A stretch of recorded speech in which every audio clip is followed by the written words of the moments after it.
good? All right. It is 7 o'clock, so I'm going to go ahead and call us to order and invite everyone to join us for the Pledge of Allegiance.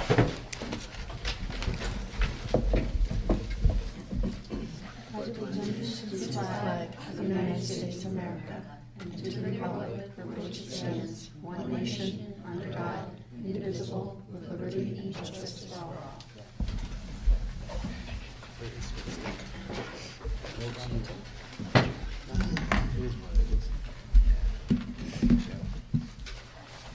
All right. Siri here. Whoops. Hi, Siri. Hi, Siri.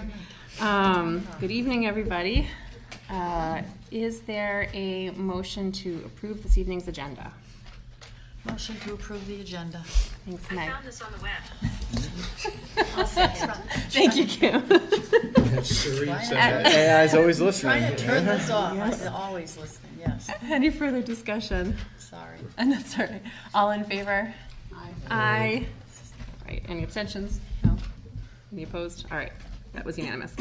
Approval of consent agenda. This evening we are approving the minutes from the March 19th, 2024 Board of Education meeting, the Caring for Classroom teacher donations to Valley View in the amount of $6,390, and the Caring for Classroom teacher donations to Brownstone in the amount of $480. Is there a motion to approve the consent agenda? Thank you, Kim. Seconded by Meg. Any further discussion? All in favor? Aye. That was unanimous. Thank you. All right, audience of citizens. Do we have anyone with us this evening online who wishes to address the board at this point?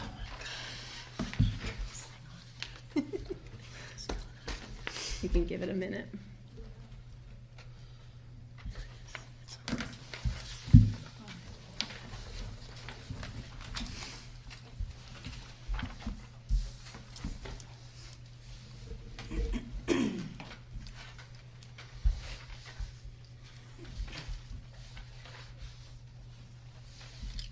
Is that a...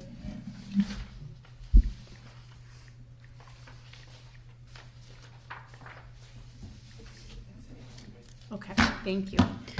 All right. We do not have a Portland Public School Spotlight this evening, so we are going to move on to our student representative report. And we're happy to have you both with us tonight. The Portland High School musical Matilda has concluded after 6 months of months of hard work and effort. The shows were extremely successful and everyone's hard work has paid off. There were even a few staff members and administrators featured in the intermission scene across numerous shows. The sophomore auction was held on March 28th, and this fundraiser was also very successful. The class of 2026 was able to raise upwards of $8,500 through the cost of auction prizes and raffle baskets. The sophomore officers and advisors would like to thank everyone who supported and participated in the auction. Next Wednesday, April 10th, the music department is traveling to Disney. The students could not be more excited as they are preparing for numerous days of park time and traveling. NHS is currently working on promoting PHS to the 7th graders in April. They will feature core academics, CTE, music, and art, and extracurriculars, including but not limited to clubs and sports.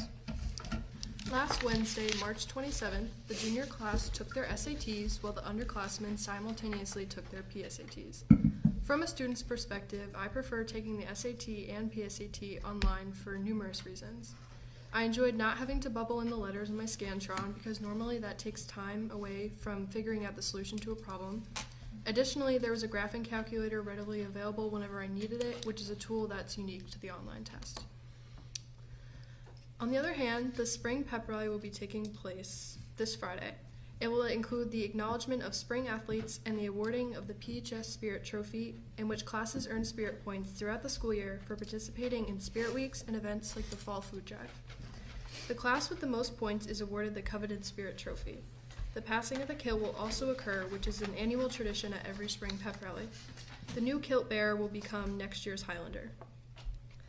This week, the new science teacher, Mrs. Bartoli, started her job at PHS. The students and staff were very excited to meet her, and we hope that she has a great teaching career at Portland High School. Lastly, PHS juniors will be taking the NGSS science exam tomorrow, April 3rd. Wonderful. We have one more. The Portland High School Senate has asked Caitlin and I to deliver a recommendation on their behalf. As the official representatives for the student body of Portland High School, they are seeking an opportunity to propose an adjustment to the end of year calendar during the May 7th meeting. Their proposal suggests moving the last student school day from Monday, June 17th to Friday, June 14th, with Monday designated as a teacher in service day.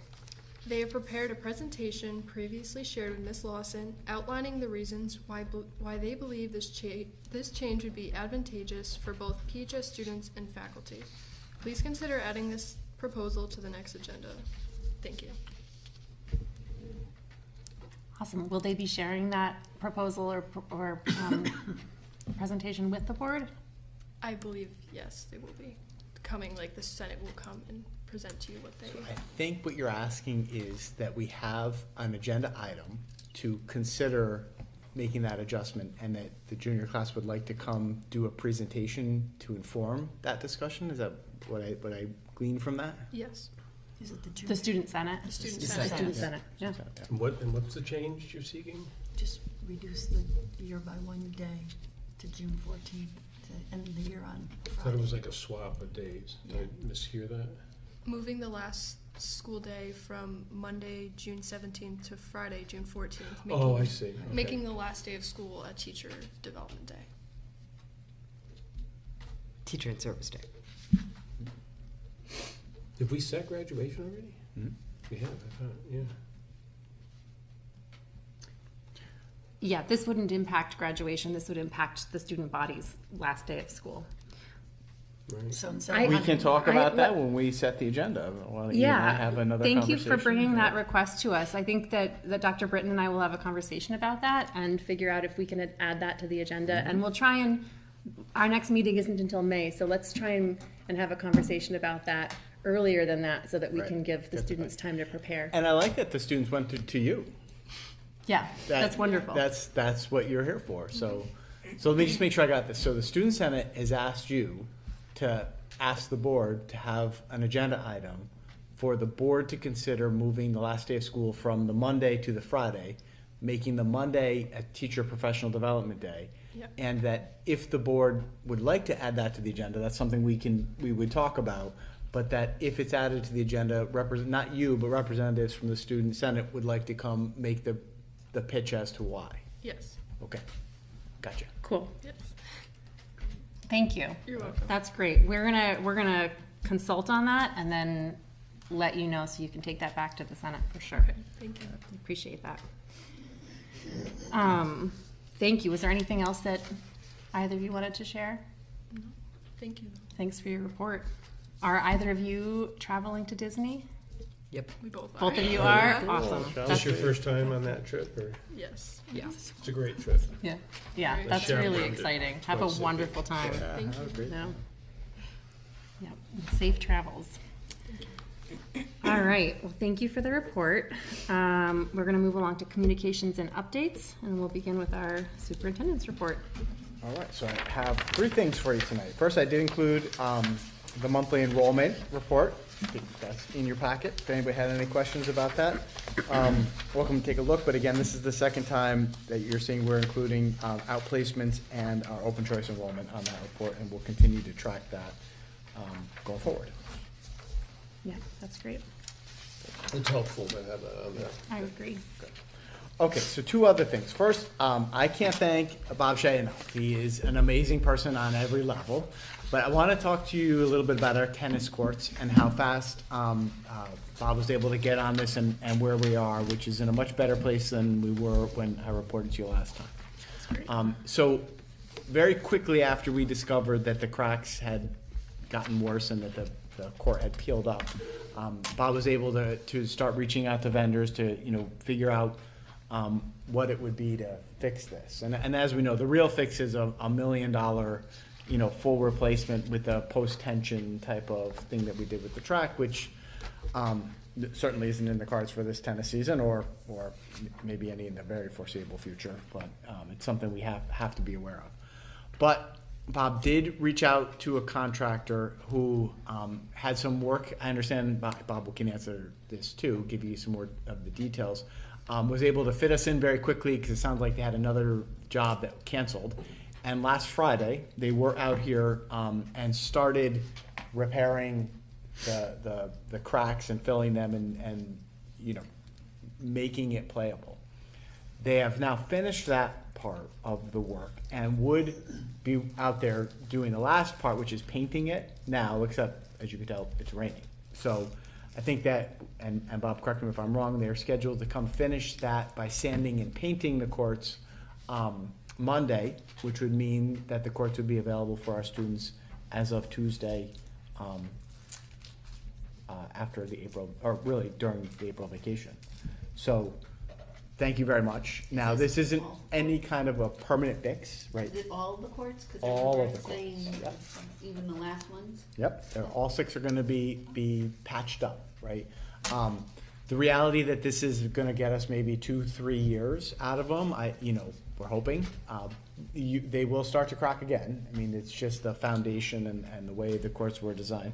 But let's hope we get 2-3 years out of them at minimum. So I don't know if a $1 million price tag for a court replacement is going to be right at the top of the needs.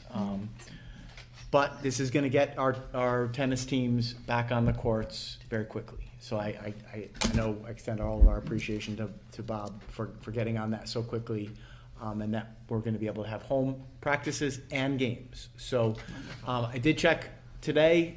It doesn't, even though you might think that there were cracks that might make the inner outlines different, we're not concerned about that. They're gonna be repaired in a way that may not be, if we got a laser measurer out there in some way, I don't know that we'd be able to host the US Open, but I think in fairness they'll be able to host our competition so that our teams will be able to have both practices and tournaments meets at home. And you were able to confirm that with the CIAC today? I checked with Bob, and I have not checked that with Frank and the CIAC, but we're confident. Okay. Wonderful. The cracks are not in the fashion where you'd need a vertical crack all the way across for the track to separate enough where it would really consider a change in play. Okay. Yeah. Yeah, that's good to know. Yeah, so That's really good to know. yeah, and it happened very quick, and thank you, Bob, for jumping on that so quickly. I mean, Worked out well. yeah, Great worked- contract. great contract, worked out well, and I'm delighted that our tennis players are going to be able to be back on the courts. In the meantime, they are traveling. We don't have a bus driver, which is really rough. Like, I'm glad this is done because that was going to be a problem. But we are renting courts. We're able to use courts in the combination of Glastonbury and East Hampton in this sort of very short window when they aren't available. But we're going to get our players back on them next week. That's good news. And so, Charles, just because I'm trying to understand the cracks that formed, this and the patching and the repair to the cracks is a different process than the process we went through, we think, five years ago, where we put down a new surface. Why don't we let the pro answer? Yeah, that? that'd be great. It is different, and Bob can explain to you in a little more detail what it was that they've done. So it is different. It was, I'm going to say a good 5 years ago. That was a crack repair in the tune of almost $60,000. And that was a membrane system where they did not really fill the cracks, but they put this special expansion membrane over the surfaces, and then they used an acrylic base and covered them and basically painted over them. And, they basically got just about what their lifespan was, about 5 years. Unfortunately, we had heavy winds a few weeks ago, and it literally tore off a lot of those membranes. And, we came in early that Monday morning and noticed that it looked like someone had left carpet out on the tennis courts. Well, they were all exposed again. The cracks were twice as thick as they originally were that I looked at quite a while ago with the previous director. But we came up over the years, process changes, and I'm not a fan of leaving open cracks, so I investigated through many other companies a way to do it where we can actually fill the existing cracks to try to stop the moisture mitigation in those areas. And we were able to do that with a special process, which is almost like a hydraulic cement, but it's a cement with an additive, with an expansive additive, a polymer, really. So they filled all the cracks and then they settled to a depth where they came back and filled that top with an acrylic polymer base, which self-levels. And prior to that, they sanded all. So now they just need to sand that surface very lightly. It's a very quick process, and then they'll be able to paint over it and get us back to the original colors. You know, you'll probably see a little difference, fading versus new. And then we'll update any of the, the white lines, certainly the play lines. That'll be needed, and we'll be back to a safe surface for play, match play as well. That's great. Yeah. So, Thank you for getting on Yeah, that so thank quick. you. too. And what was the cost for Yeah. that? So that was like about 19.4, so much Oh, really? cheaper than the original one 5 years ago, and I think we're going to get a little longevity out of it, simply because we're working off the original surface. There's no membrane, which looks like a tape, and it's a wide process. So I think I'm hoping that we can get some longevity. We might get some, fissure cracks, I call, in the existing area, but it certainly won't hamper our ability to play on those areas. It might kind of self-relief and be much better than it was. The biggest thing we did find is as I started to inspect under the existing surface, there's actually voids, very small voids starting to. So hopefully we'll stop that from letting the moisture get into those areas. But that's exactly what we found when we started to pull the track surface off. Right. The ground is settled over all these years. There may be fill in that location too, we don't know, but it's certainly settled underneath that base. So over time, we'll probably start to see those areas start to depress, which you're not going to play tennis on anything that's depressed. So we'll have to think about that and talk about that in the future. But right now, I think we're ready to go with the team so they can enjoy practice here at home, and then they don't have to travel for all their matches. So we're happy that that was done.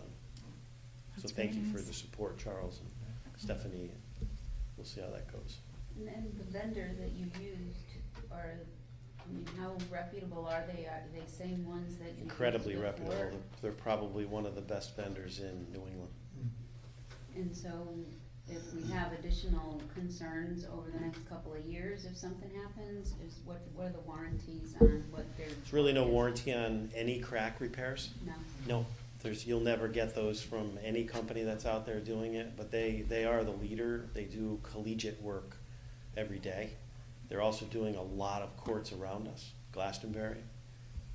I believe it's East Hampton, our boys play, so they've just been deemed unsafe to play. Yeah, they're actually going to be. So they're going to using be our able to come here. Oh, really? We're going to, now that we've fixed Repay the ours, favor. we're going to help them Yeah. and let them come up and practice, with the girls and share the courts, so we'll hopefully Because take some we have stress 3 off boys of who them. co-op with them too, Yeah, it's so a it's going co-op to team. work out well. Yeah. So we got notice today, so it kind of worked out well for them, so we'll be able to reciprocate a little bit, and help some other schools that have helped us in the past. So, That's great. That is great. yeah. Just a quick question, kind of unrelated, but I was gonna bring it up on my selectmen meeting. I see on the agenda tomorrow, they've got a pickleball line painting. What would warrant it to be actually on an agenda item for the Board of Selectmen? Cost. So I talked to the first selectman today, and I think that we have other options that I explored for him that are going to be extremely cheaper than actually putting painted lines on the court. I'm going to suggest that if he'd like to try the pickleball option for residents as well as whoever, that we do taping, because it's not permanent. To try it out first. Yeah. So I'd much rather spend $95 on rolls of tape, and there's square lines out there now, so they're pretty easy to work off of. I think we can probably tape it ourselves, than possibly up to $1,800 to paint. Yeah. It's very expensive.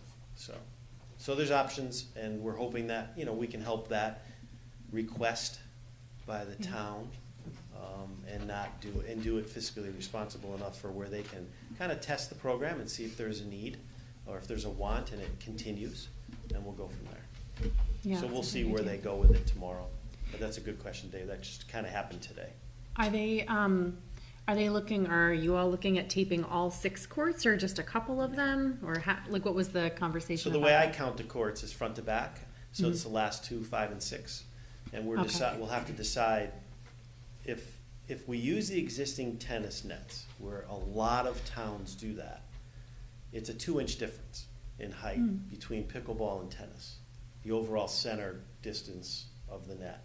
So we can keep them that way and we can paint them and not have to look for portable netting Yeah. that will have to be used and set up. If you use portable netting, then you can do 4 courts on 2 tennis courts. You can flip them the other way around and tape them that way. So that's going to be up to them and what they decide and what's available for funding. And overall, it's not that an expensive ordeal to Thank you. move there. Okay. Thanks. All right. And one other piece of information. So our topic starter here is the facilities modernization plan. So I heard from Mike Serrano at Fryer Architect on Monday that he has got a cost estimate on the renovate to new and extend Valley View to turn into a pre-K 5 option. And he's asked a construction company to do a blind cost. So they're getting a double blind cost estimate. He's doing one and this construction company is doing one independently. What does blind mean? I mean, they don't talk about it. Like, Do they go and see the yep, facility? they were here. Okay. Yep, they've Okay. gone. They come. They Sure. visited. They've Just seen the ed papers. specs plan. And Fryer has put together a blocking diagram and some specs for it. He's shared that with the construction company and asked the construction company to do their own cost estimate, and he's done his cost estimate, and they've done that in a way that they're not talking, so that they're doing their own numbers. Is there a relationship between the two? Yeah, he shared with me both numbers. No, I mean the construction company and the builder. Like, do they have a relationship already, or are the construction company a totally different entity? Good question. I think it's Fryer Architects and then Downs Construction. That they've worked together on projects in the past, probably. You know, I think they are colleagues and they know each other. You know, I don't think they're collaborating in any way on this, aside from Fryer's doing their cost estimate, and Fryer wants a second estimate to make sure they're in the ballpark. Right. So Mike shared with me both estimates, and they're close. I mean, they're not exact same, but they're close. Mike is meeting now with Fryer to compare notes and bring a consensus estimate, which I think I'm going to have by Thursday this week. So what that means is we're going to have the blocking diagram, the 3D images, the consensus cost estimate, and I did get the updated enrollment study from Peter Prout. So I have a lot of information to share. And you know, I didn't want to like start putting this out in drips and drabs to everybody. I wanted to wait until we had it all where I could make a sort of formal, you know, reveal, like share all of these things at once. So I spoke with Laurel today and Ryan, and we now have a date for that to happen. So April 17th is a regularly scheduled Board of Selectmen meeting at 7 p.m. I've asked Ryan and Laurel, and we're going to schedule a special joint Board of Education, Board of Selectmen meeting, and Tricia will put an agenda out for that on Wednesday, April 17th at 6:30. So we'll meet prior to the Board of Selectmen meeting. I'll share all of this information. Here? I'm not sure if we'll do it here or in the Buck Foreman room, likely in the Buck Foreman room, because that's where they normally meet. So on that date, I'll whether it's a Google Slides presentation, you know, we're going to have a lot of information that I'll go over, and I'll present it all, and then the way, you know, I figure there will be a lot of questions and a lot of interest in that. So it's a big step. You know, it'll be an opportunity for me to get all of that information in one combined place to everybody on April 17th. And the reason we're doing that is because, you know, we only have one board meeting in April. But I figure if I present it all with everything in the right context at once on April 17th, then of course you can imagine there will be a very important new business item for us to continue that discussion at our May 2nd Board of Education meeting. Is a half an hour gonna be enough time? We probably may go longer, you know. I think that, you know, whether that would just mean we eat into the Board of Selectmen when they Right. can start their regular meeting. I mean, I can be quick if we need to, but it is a lot of no, we shouldn't information be quick. to share. May 7th meeting, our Board of Ed meeting May is May 7th, 7th. yeah. So just as a reminder, the way that the process would be envisioned is that I'm hoping that April 17th, present all of the information. Then from that moment until our May 1st board meeting, lots of questions. I'm sure there will be, either email them to me, ask them lots of, I can imagine this is going to be a pretty important topic of conversation for board members and Board of Selectmen members in the community to have. And after that, April 17th, I do think I'd like to start sharing that same presentation with faculties and having Absolutely. focus group meetings Absolutely. and you know, at Community that point, conversation. right? It will be a conversation with the River East and the Middletown Press. People, inquiring minds want to know, right? Like this, from that moment after April 17th, I think it is then you can either hear the podcast, watch the video, read the plan. We'll put all the information online, and then I'm imagining myself throughout the last couple weeks of April and first week of May, entertaining faculty meetings and conversations. Getting lots of people will be interested in what this whole thing looks like, and taking feedback and comments, and frequently asked questions and all of that, right? Can I just interrupt and just ask if we could have a big public meeting, like at the high school with, inviting, because some people don't go to focus groups or they're not included for some reason. There's cracks that, people fall between the cracks. And I think that the community as a whole needs to be invited to a rollout of what the plan is, because I think once they see the educational value and all the work that's been done and where we are sitting at this point with the information, I think would be at our behest, it would be in our best interest to do that, to a public meeting. I think that's what Charles means. Yeah. I don't think you meant specifically a focus group with I any mean, focus selected groups are individuals. good, I but think you meant big- like Yeah. open to big- the public a big Community forum, community right. forum A big conversations. community Yes. forum, And I would do several. And, Yeah. Right. yeah, I mean, it wouldn't have to be one. Right.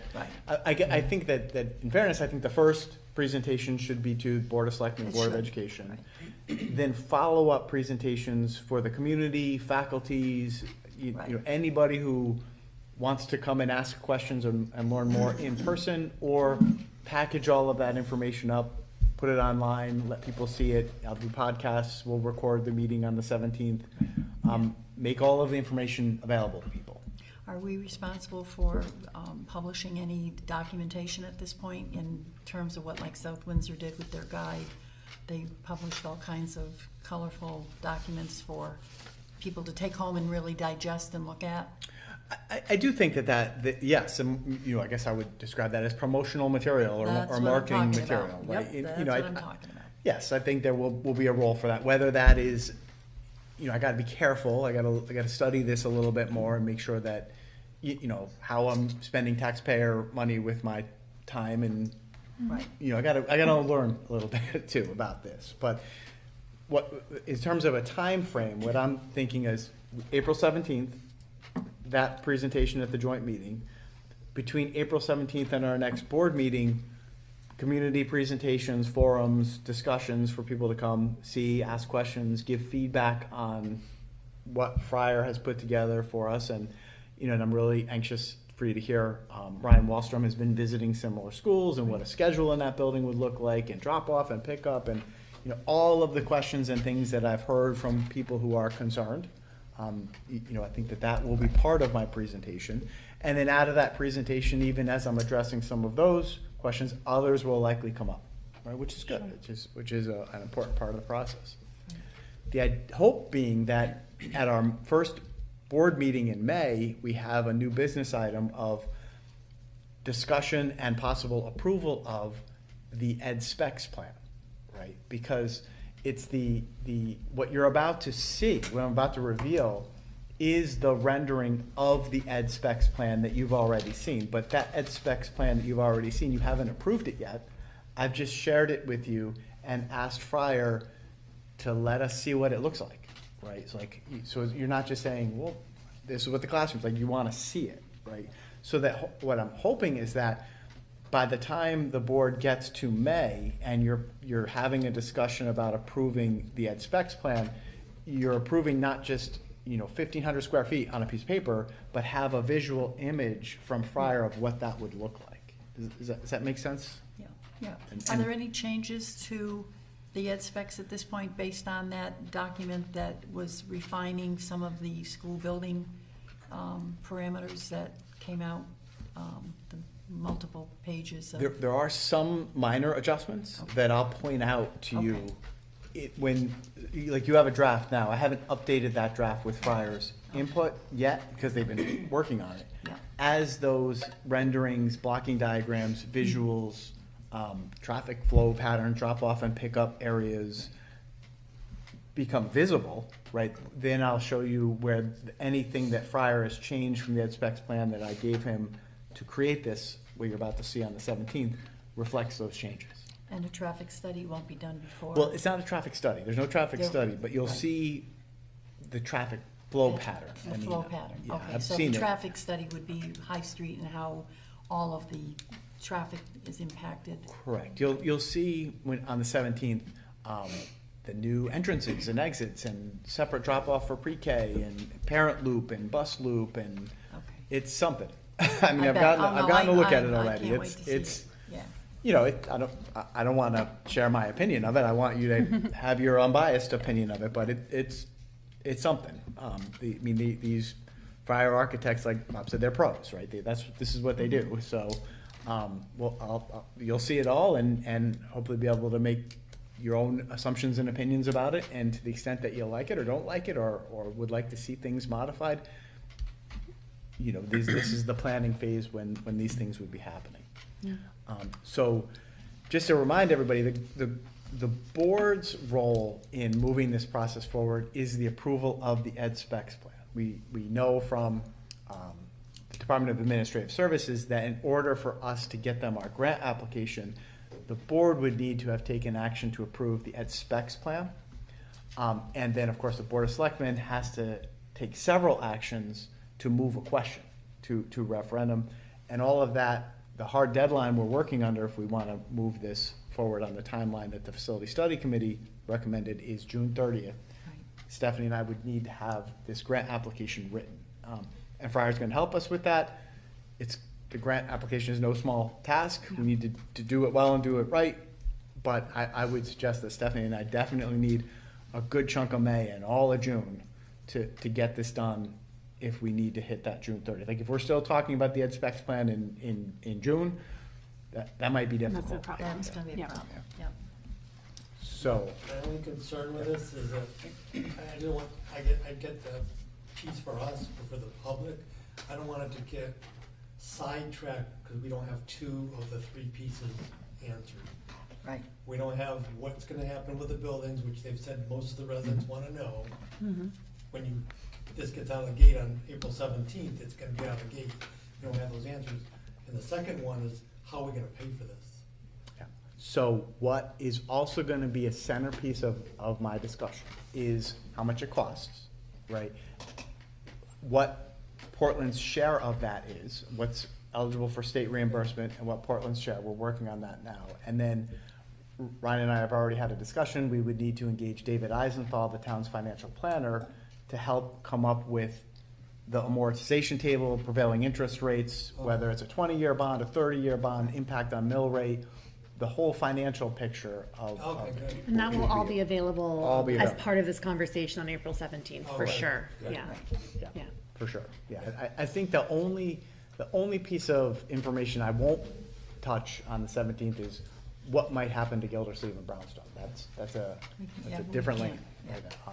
But no doubt, I think that inquiring minds would certainly want to have an insight into that before a referendum Yes. in November. well, even for the discussion, you can say there is a committee Correct. dedicated to working solely on this. Correct. That's exactly right. Yeah. That's a good point. Has that committee been active at all? Yeah. Yeah, Dave's, so he gave us an update the last two meetings, and I don't know if well, we'll get your update later at the end. But they have a meeting coming up.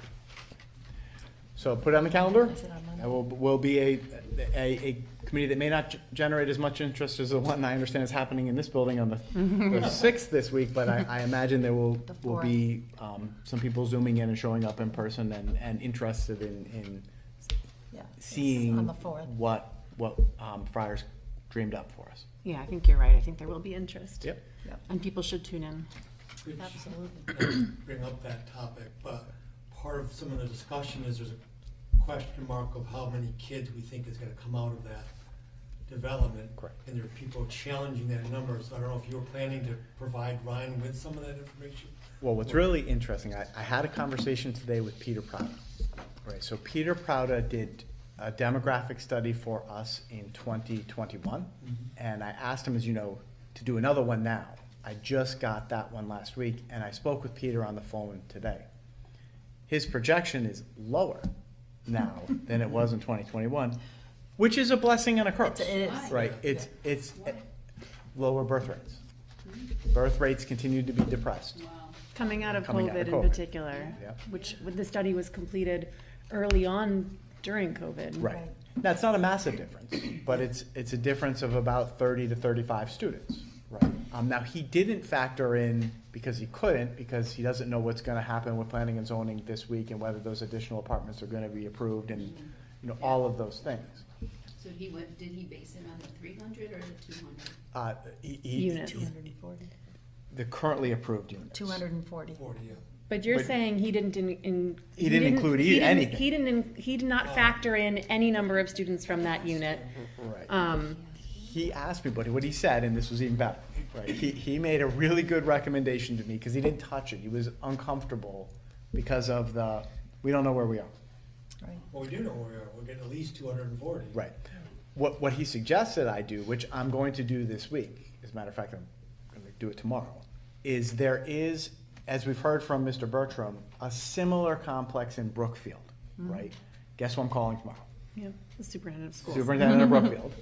And I'm gonna say, can you do me a solid? Set your power school to the addresses in that development and tell me how many kids are living there. Actually coming I'm up. hoping he or she, and I don't know who this is, I think I do know that superintendent, I think I met him once. I know the assistant superintendent well, she was my former assistant principal, but I'm hoping that this, if I have to FOI it, I will. I see it as director information, I'll find out. So You're what just looking for a number, though. I'm looking Yeah. for a number. Yeah, right. they're gonna help, I'm So it sure. shouldn't matter. So what I will do is I will get that number from Brookfield, and then I will attach that as an addendum to the Good. updated projection report with whether it's anywhere from 0 to 100 kids that they're getting out of that complex that Dan Bertram has identified as similar to the one going here. Do we know how many apartments are in the Brookfield? I'll find out. I'll figure out a percentage, right? So, I mean, it'd be easy to say if there's 100 apartments there and it's yielding, Yep. 10 kids, 200 would be 20, 300 would be 30, I'll figure out some ratio that's based on a similar 1 and 2 bedroom, studio, profe- 1 for- bedroom and yeah. 2 bedroom. For professionals and people over 55, I think that's what he was characterizing the clientele Correct. would be. Yeah. So And that, I'll have that information before the 17th and update the The estimate. estimate. That And sounds I reasonable. missed whether or not, is it Peter's report, was it based on the 240 or the new 360?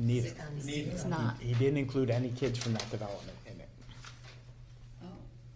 I- either in the I thought that was the 2021 main or purpose of current. him doing it. No, the main purpose was to Just figure for out, the town. yeah, housing starts, Requirement. Okay. yeah, housing starts in town and birth rates is all he used. He didn't touch that development. Very good. And I asked him that this morning, and he explained, he's not gonna, the developer hasn't given us anything in writing. He just said it. He said, and he said, I think it's gonna be around 26 kids, right? But, I don't know that a demographer is gonna be comfortable saying, all right, well, let's just throw an extra 26 kids in. Are they going to be in kindergarten? Are they all going to be in high school? I don't even know where to put them. Right. So that is an X factor that we don't know. But I think it was a really good suggestion from Peter to reach out to that superintendent, figure out how many kids are coming out of that, and then include it as an Corroborate Dan Correct. Bertram's estimates. Yeah. I think that that's important, for sure. For sure. Yeah. But either way, it means that we now have the 2021 enrollment study and an updated 2024 enrollment study, and we will have corroborated information from a similar Exactly. unit, residential unit, to what the new development in town will be, and that all of that information should paint an accurate picture for the state for our application purposes in June. Right, and that's really important because as the student enrollment, that number, it tells us what square footage we can build, right? Because as Portland law reminds us with this building, that it was overbuilt because the enrollment wasn't accurate, was problematic back in 2004, and we don't want that. Right? We don't want that to relive that history. We want to be as accurate as we can, so that we build the appropriately sized school, and a little larger, in my humble opinion, right? But also we need to make sure that we don't jeopardize any percent reimbursement we're eligible for from the state. And I think there's also a perception from some of the towns who have had outlier enrollments that increased by huge percentages, but that's not what Peter Proud is seeing in Portland. Correct. We're not going to get an influx of a cultural group or people coming in now and bringing relatives or whatever, like what happened in South Windsor and what happened in Rocky Hill, where there's a lot of apartments and people are moving in. And there was room for growth in And there those was room for communities. growth already, but unanticipated when they did their original. But Portland is not in that situation. Yeah. And the other nice thing is, again, I won't predispose you in any way, but part of what we did ask Fryer to do in giving us the blocking diagram is show us how the layout, the footprint would be set up for future growth. Right. Like how you would expand a school if In 20 years. 20 years Yeah. you had another 300 students there. And again, I've seen it. I see the vision. I understand how it's expandable. It's expandable, right? And whether that happened and there was an affinity group or a big bump, Thank and you. there's places for portable classrooms. If we ever had to go back to that, but there's also space for an expanded footprint. But just to be clear, when we talk about the potential, space in this plan, which we'll get to view in a couple of weeks, Yeah. for potential expansion if needed, we're not talking about expecting that in 5 or 10 years. Our two separate enrollment studies have confirmed that that's not where we're Correct. heading in the immediate future. This is long-term thinking, where we get a major change in the town population way down the road. We're trying to be thoughtful about making sure there would be space to expand if needed. Exactly, yep. And then, of course, Stephanie and I are working on staffing projections and overhead costs and what savings are nested within the consolidation, which aren't insignificant. So Right. we'll be sharing all that on the 17th, so Yeah. buckle up. We'll be a busy April vacation getting this all together, but looking forward to the night. It's exciting. sort of a Rubicon moment here, so. So were there questions for Charles about the process or kind of timeline of where we're heading over the next few weeks, or does everyone feel okay with that? Just for clarification again, the town referendum, Mhm. so we're moving forward as a group to get the grant approved, but the town referendum won't happen until November. Yes. So we're trying to take steps because the grant won't be available again until next year, next June. So we don't wanna miss the opportunity now.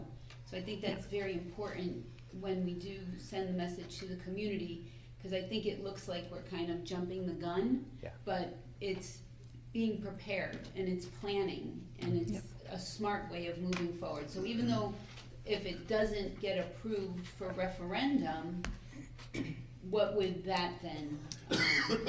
That's exactly right, Angela. I'm glad you said that. Yep. Their normal process would be you'd need an approved referendum before you write your grant. The state allows one opportunity where that reverses, and it happens on the federal election.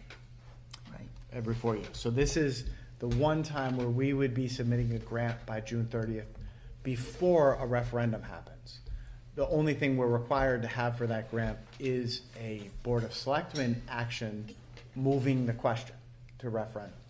If we submitted the grant on June 30th and we didn't have either an approved ed specs plan or a question moved by the Board of Selectmen, we wouldn't be able to submit the grant application. So those two things need to happen at the governing bodies level, right? That the Board of Education needs to approve the ed specs plan, the Board of Selectmen needs to move a question to referendum. That would then give Stephanie and I everything we need to write the grant, attach the motions, put it into Hartford where they sit on it. They put If us on a on the list. November election or referendum, the community voted this down, then we're back to a different place. We would communicate to the state, thank you for considering our June 30th application. You can put it in the circular file. We are starting over. Because when do they give the approval for the grant? When is it expected, if everything fell into place, when would we expect to get that approval, if we get, because it's not a given either. Excellent right? question. Yep, we will put it in June 30th. So Right. actually it is, so to clarify that, yeah, it's, the grant is not a competitive grant, we're not competing with other districts. This is funding that we would be entitled to, and so as long as all of the Ts are crossed and the Is are dotted and our application is in good standing order, and we will know that Yeah. ahead of the referendum, as long as everything's in place, then we would formally find out in December, is that right? We would formally be informed in December that our grant had been approved after it passed a referendum. So we're on a list, basically, Yes. and we can't do anything until we get all those things together. But it's not that we're competing with other districts for this funding. This is a reimbursement rate to which we are entitled for this project, and they are aware of our project. They're expecting our application. They will let us know if we need to fix anything in our application ahead of the referendum. Yeah, I think, Angela, I'll put it this way too. Is it the finance department at the state level? Is this federal or state? State. Yeah. Department of Administrative Services. Okay. We met with them, and let me put it to you this way too. One of our big stressors, and I asked this question directly, and they looked at me like I had three heads and said, "You don't need to worry about that." Would be the question, and I'm going to make up this number because I don't know it yet, but the Board of Selectmen would move a question for the voters to approve the entire amount of the project. Let's say that's $100. Yeah. We know it'll be an awful lot more than that. If that's approved, the disaster would be, well, we've submitted our grant and the town voted yes on the $100, but we don't get the grant. Now the town's on the hook for all of it, right? It doesn't work that way. Doesn't work that way. It is an entitlement. If the town passes it, the state has said you would receive that amount, and it's a guarantee. It's not a competitive thing. And Stephanie, I asked that question because that was a very much a stressor that we have. It has never happened in any town. It is something that the state commits to funding when they publish that list every year in June of how much you're eligible for reimbursement based on town wealth. Very good. So, Thank you. Yeah. It is complicated. Yeah. There's a lot of moving parts. that's all I have. Yeah. Okay, thanks, Charles. Yep. All right, then let's set this aside and move along to our report from our assistant to the superintendent for business and financial affairs. So usually I know at this time it's the quarterly report that I usually do. So I just wanted to get your guys' thoughts and opinions, just because now the format's changed so much on my report. I give a lot more detail, I talk a lot more about, you know, the ins and the outs. Is it worthwhile for me to do that narrative that I do every quarter? Because I know last time I think somebody said this is kind of not really worth it at this point because there's not much information in it. Do you still want the quarterly comparison every quarter, or with this new information now that the way I do it? Personally, if you just call out the changes since the last one, if something went up 100,000, or we it's better by 50,000 or something hit us, you know, a new boiler at school or whatever, something like that. Do you care about the comparison to the previous year? Because that's usually what the No. quarterly one is, just knowing how big the changes are every year. Yeah. And, because that's really the only difference between those, is I compare it to where we were at this point last year. I mean, how difficult is it for you to generate that? It's nice just in putting the numbers and Yeah. crossing them over together. I personally like to see See the it? difference. but I that's agree. just- I do like seeing the year to year It for gives sure. us a frame of, it kind of wraps your head around it, that, you know, Yeah. are we doing as well this year as in the past, or not so much, and And it also helps to track, challenges over time, Right. like Yeah. the challenges that we're experiencing in special education services are similar to challenges we faced last year. I think it is, I do appreciate it. Yeah, Okay, all right, so I'll do that then for the next one then, so. that's great, thank you. And so for this one, so unfortunately the tennis court, well, when you see the deficit, it's around 273. You have to add another 20 now for the tennis courts, because this was generated on Thursday, PO went in Monday. So it's about 293,000,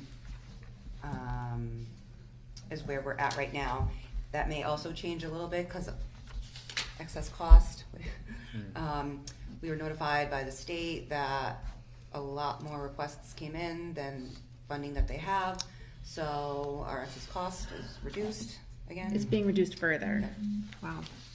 So I don't know the number exactly. Again, this came in on Friday. Yeah. I think it's down where I'm showing 666,155. I think it was like 587. Oh my gosh. So about $80,000 less. So when I do the next one, I'm gonna factor that in. So that was not great news to get on Friday. That's for sure, that's not like. They gave us an actual number, yeah. and what And- was the new number? Yeah, I'm sorry. I don't know the exact number, I Oh, think that's- it's around 587. But I will say a part of that factor also is because there was a flip-flop, some outplacements left, but others came in. So when Olivia put in the new numbers for March 1st, so that's why it did come down a little bit, because it did reflect the outplacements as well. Right. Right. So that's the other piece, we're still gotta close, so it may not be as bad as we think, we just have to close out the POs that go along with the outplacement. Okay. So that's what we're just waiting for final bills on those, so it may not be as much of a hit, but I know it is reduced to 587, because it's still the 70% reimbursement. But I think they were hoping that all the requests that they could have kind of given more, but it was almost like double, I think, the request of what's needed. Because of what they have. every district is faced with increased, and we've been up at the legislature complaining about it, and I'm surprised that they didn't go and try to get a supplemental or get something to reduce the burden that the districts are facing. Yeah, so there's not been much change because we're in a freeze. We're in a freeze, it's only necessities, graduation, on the tennis courts, really, that's all that's come through since last time I reported. Now it's just starting to, close out the bills hopefully, and then over the next couple of months. There should be some savings in natural gas, electricity, probably even more than the 30. Just gotta see how we start going into the warmer months. If anybody has any questions, about any of the deficits or any of the expenses. I know, Angela, we haven't had a chance to talk yet and go over, this probably you don't know what any of this means, but I think we're meeting it towards the end of April. Yeah. End of April, so any questions you can just ask. Thank you. Appreciate it. We may have talked about this, but I just want to get my mind, so what happens, I don't think we've ever had a deficit. So what happens is we close the books on June 31st, and you say, hey, this is how much we're short, and then you go to the town, they pay for that difference? I mean, that's kind of the discussion that's been happening. We're just trying to mitigate it as much as we can, because we have to pay our bills. Yeah. We have to pay the salaries. There's nothing in here that's above and beyond a normal, there's nothing exuberant in here. So I mean, like I said, I'm just trying to close the gap as much as I can, get it down as low as I can, look at any other funding that I can find, moving some fund 11 stuff around. And I would answer your question this way too. It's complicated. I mean, we can't borrow money.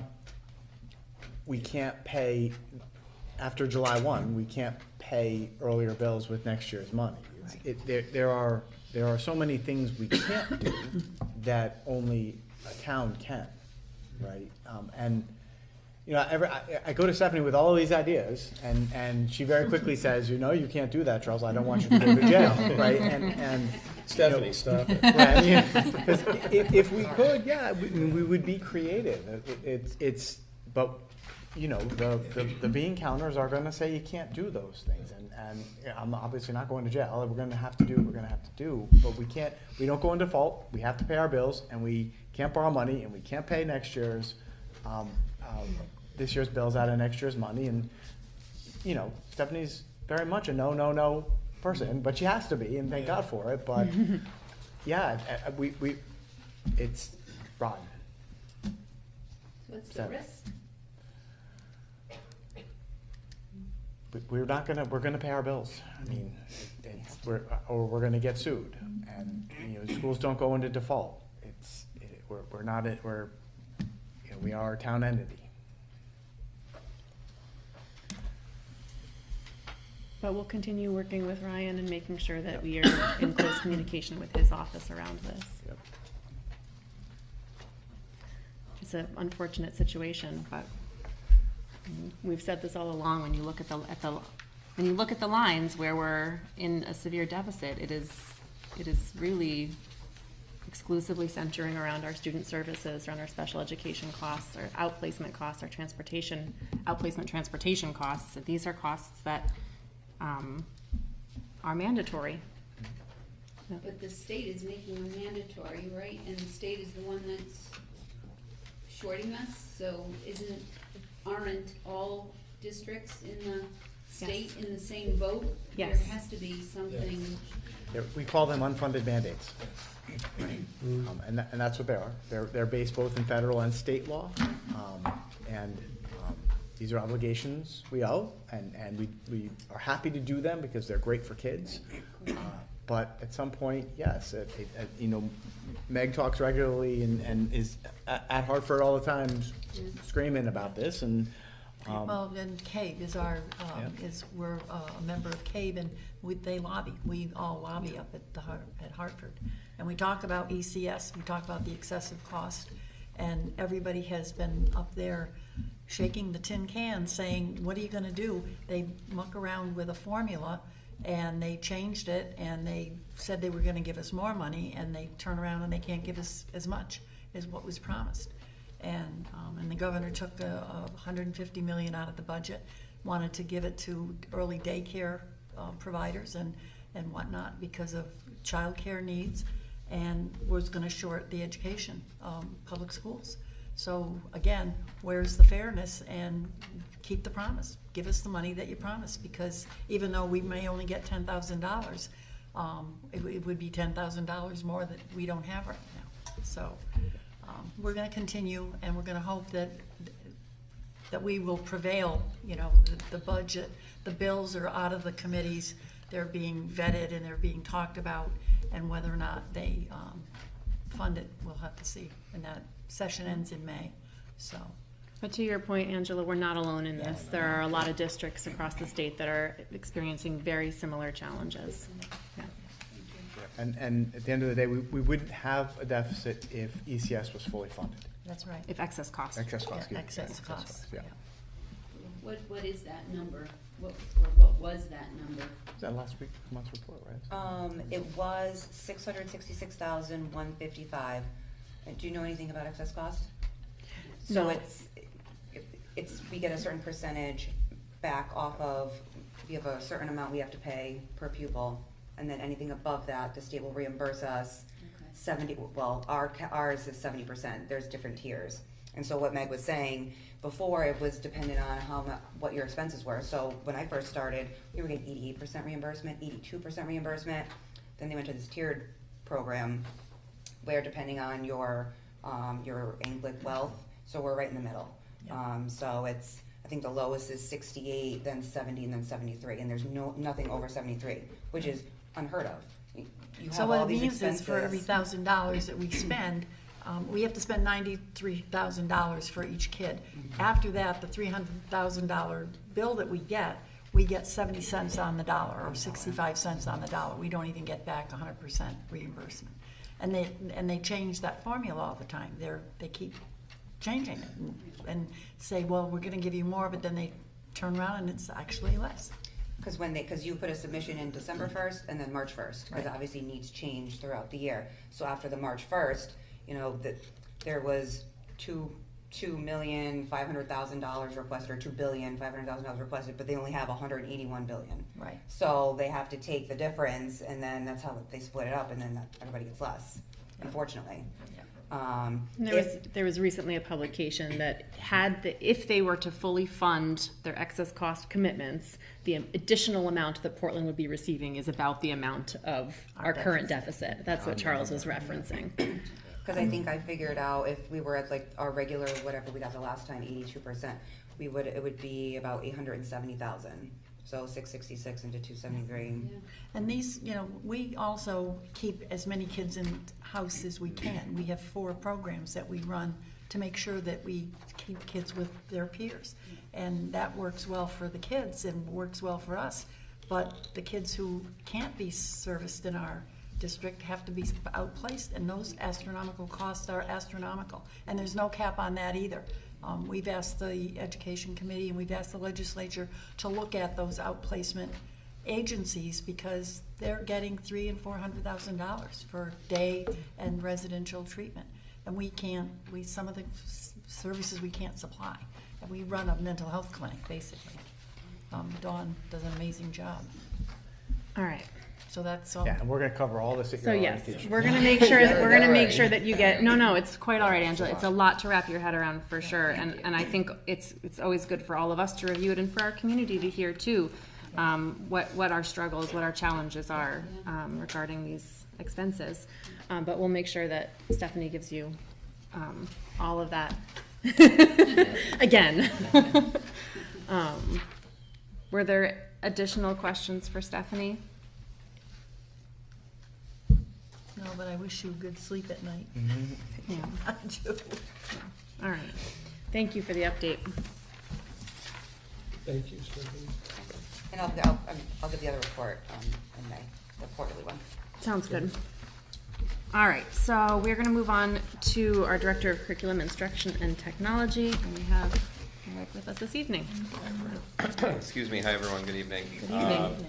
So on the note of unfunded mandates, we'll start there under T for talent, talent management and development. So we've completed and submitted, as was approved by the board, our plan for increasing educator diversity. Again, as mandated by the state that we develop a plan, submit it for approval to the Board of Education, which has now been done, and then submit it to the state for review and ultimately filing.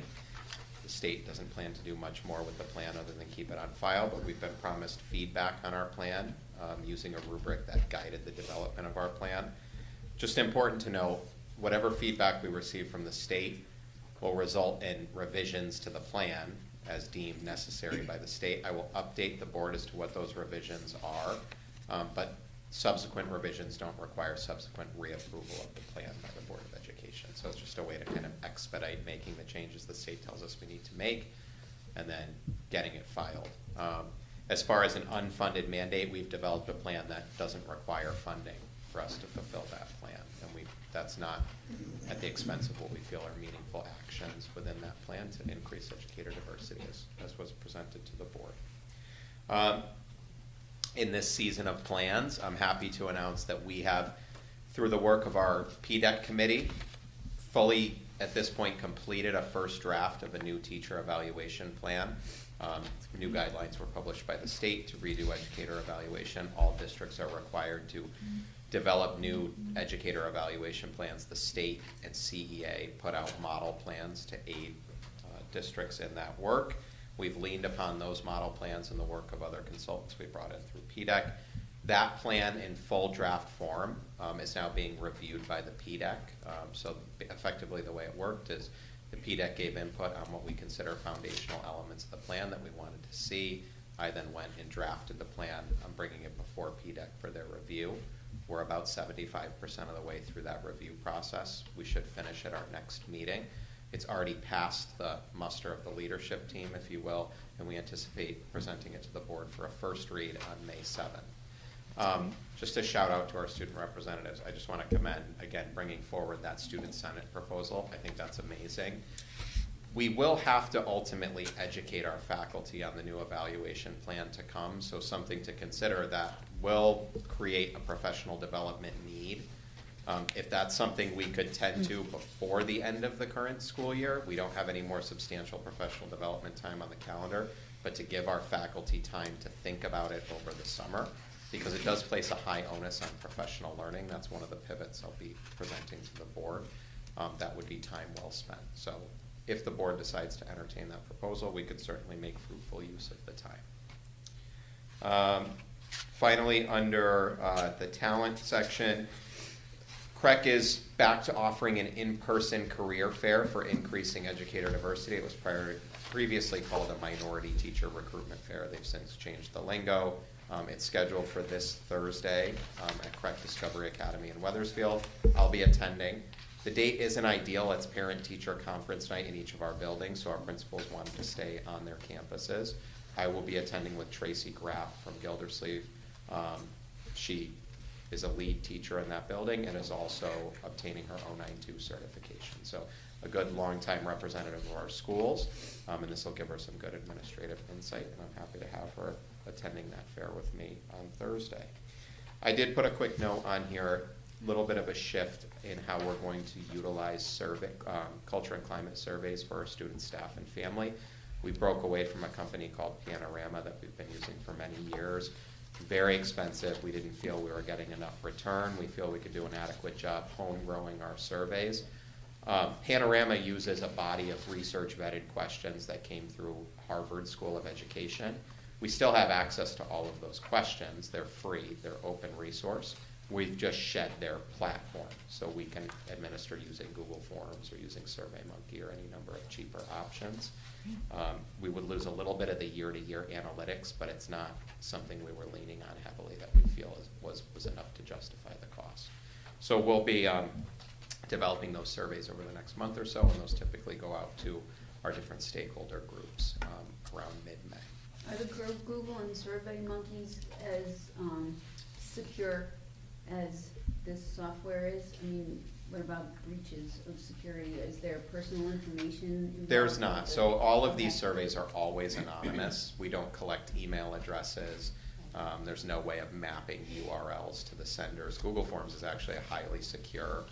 Through our Google Suite for Education, it's secure. If you were just reaching out on a personal account and using a Google form via your own Gmail, probably less secure, but we have enhanced security tools because we're a Google for Education district.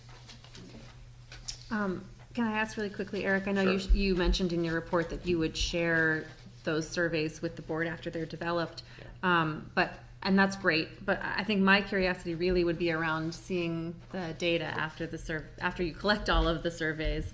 I think we've brought this up a few times in the past that the board, for whatever reason, we just have gotten out of the habit of reporting back on that particular piece, and I think the board has an interest in hearing kind of, we don't need to see all the surveys, but if you would pull the information together. Present to the board snapshot data for each of our school surveys and then our district survey. And I think what the board would probably be more interested in hearing is how do those survey results then inform school improvement and district improvement planning moving forward. So it'll kind of be maybe as a read, as an FYI, here's our survey results. We'll certainly field any questions, but we utilize those survey results to inform our improvement planning, and as part of our revised improvement planning processes, the board is privy to what our improvement plans are, and remember our principals, myself, our director of pupil services come to the podium and present our improvement plans and field questions about that. Does that make sense? Yeah, absolutely. Thank you. Under academics, so I did put a note in here about some proposed changes to graduation requirements related to some shifts in state legislation. The policy committee is on the verge of wrestling with that stuff. It was scheduled for the previous policy meeting. We had a great discussion about cell phones. I'm sure you'll hear that in the update, but time ran short. And so this got pushed to the next meeting agenda, which I think is April 17th. Is that our next? Coming up. It's coming up. That's policy. Policies April 18th. April 18th.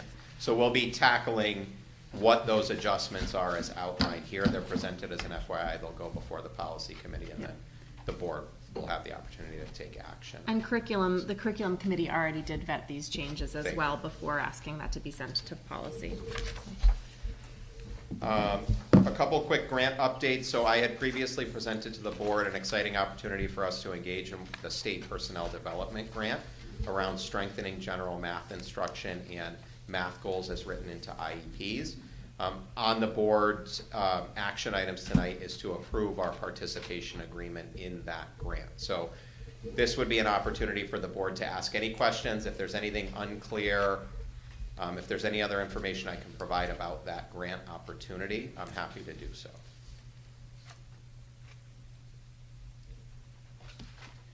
I believe also an action item tonight is to accept our Perkins grant as written. So Perkins grant, we are a CTE aligned Perkins district, meaning that our program of studies meets state and federal requirements for career and technical education to participate in a national Perkins grant program. We receive funding to bolster our programs, our courses, our materials related to our CTE offerings. We qualify for this grant every year so long as we complete the application and the application points the way to clear CTE needs that enhance the student experience.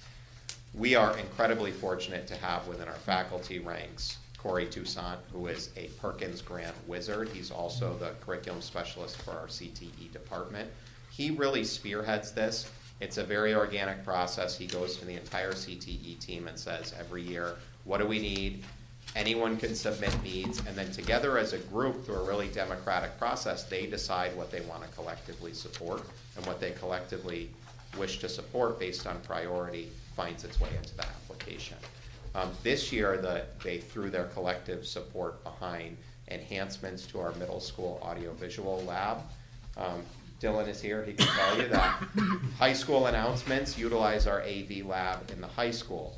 Middle school announcements, for those to happen, our middle school students come over to the high school and effectively borrow the equipment, borrow the time in the studio over here. So we're looking to build a comparable lab space on the middle school side so that they can do announcements within their own building, they can gain expertise. And aside from just announcements, that increased equipment, that lab space, will enhance existing courses within the middle school program of studies that right now they can't just come over and use that lab in the high school because that lab is being utilized for high school courses. So the entire department felt really strongly about this. They've prepared the grant as such to the tune of about $46,000, which is within the funding guidelines. We stand a good chance of receiving that equipment and putting it to good use in the middle school AV lab. Any questions about that? And again, I just have to really give a shout out to Corey and the entire CTE team. They've got their finger on the pulse of what our needs are, and they really work to collectively support priority needs.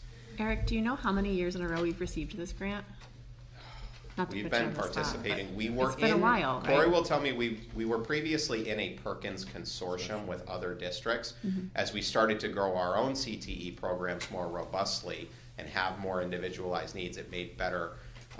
It was to better effect that we stood alone and stepped away from that consortium, and I believe that's upwards of 10 years ago. So we've been filing our own Perkins application grants and grant applications and receiving funding for, I would say, the better part of 10 years. Was Go Baby Go the beginning of when we started to do the Perkins grants? Go Baby Go was Gildersleeve.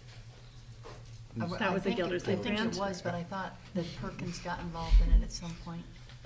Go Baby Go was largely funded through Project Lead the Way and the Gildersleeve grant. Okay, Project Lead the Way. Gildersleeve is what allowed us to kind of go through and start that, and then eventually it rested with Project Lead the Way, and more recently National Honor Society has taken that over and fundraises for it so to it's keep not it going. Perkins. Okay. One of the big things through one of the Perkins grants were all of our computer labs. Mhm. Right. That Also, were Highlander Cafe. Highlander has been Cafe. funded Highlander through, Cafe. Partially Yeah. through Perkins, and a lot of our manufacturing lab equipment The welding lab, yep. has been furnished through Perkins. Laser engraver, 3D printers. Yeah, it's wonderful. Yeah, What a it's great opportunity for us. And we continue to, thank you, Dylan. We continue to kind of strengthen our program of studies around established career and technical education pathways and clusters. That's part of our requirement of being a Perkins-aligned district, is that we organize our program of studies in alignment with established CTE clusters and pathways. So we're actually in the process of kind of revising what that looks like. But with the hopes of, over the long run, increasing the number of clusters and pathways within our program of study. So it's kind of this idea of like pulling back, doing a little bit more with fewer pathways, and over time expanding those clusters and pathways so that we go deeper with more than we currently have in our program. That's currently on everybody's plate too, is CTE, you know, that expansion of different pathways for kids, not just going to college, but also going career, technical, opportunities for kids who don't go to college. Absolutely. I mean, I would say we are very competitive for college readiness, and we're getting to a place of competitiveness for career readiness. And we don't want to be losing students to trade schools because of a lack of opportunities in this building. So obviously the idea is to become more competitive with trade schools to the best of our capabilities. Well, CAPE had a webinar today about just this very topic, that there are many pathways for kids to have a fruitful and productive career, whether they go to college or they go the technical route, and they can go to college and do the technical route at the same time after they leave high school. So that's really front and center right now. So we're in a good place. Definitely. And question. Perkins funding is a big part of that. Yeah. How does this go with or complement or dovetail with the Gildersleeve grant for the media equipment? Because it seems like it's the same thing. This grant is to outfit the lab for audio, video, for announcements for the middle school, but you also have the Gildersleeve. It looks like there's a full request. They're complementary. So $46,000 is a piece of what that complete funding would look like to further enhance the middle school's AV equipment. So you would put these We'd two put them grants together to Yeah. create the lab you're Exactly. looking for. 'Cause And the way the Gildersleeve grant was written, it looked like that by itself would outfit. So the way Corey explained it is, if we were to obtain both grants, we'd have the capacity to fully develop an AV lab, and then to outfit the existing computer lab with enhanced software and desktops capable of handling higher level softwares. What we have now in the computer lab, if Gildersleeve came back to us and said, we love the project, we can't fund it right now, what we have currently would be capable of operating the AV equipment they've requested through Perkins for the lab.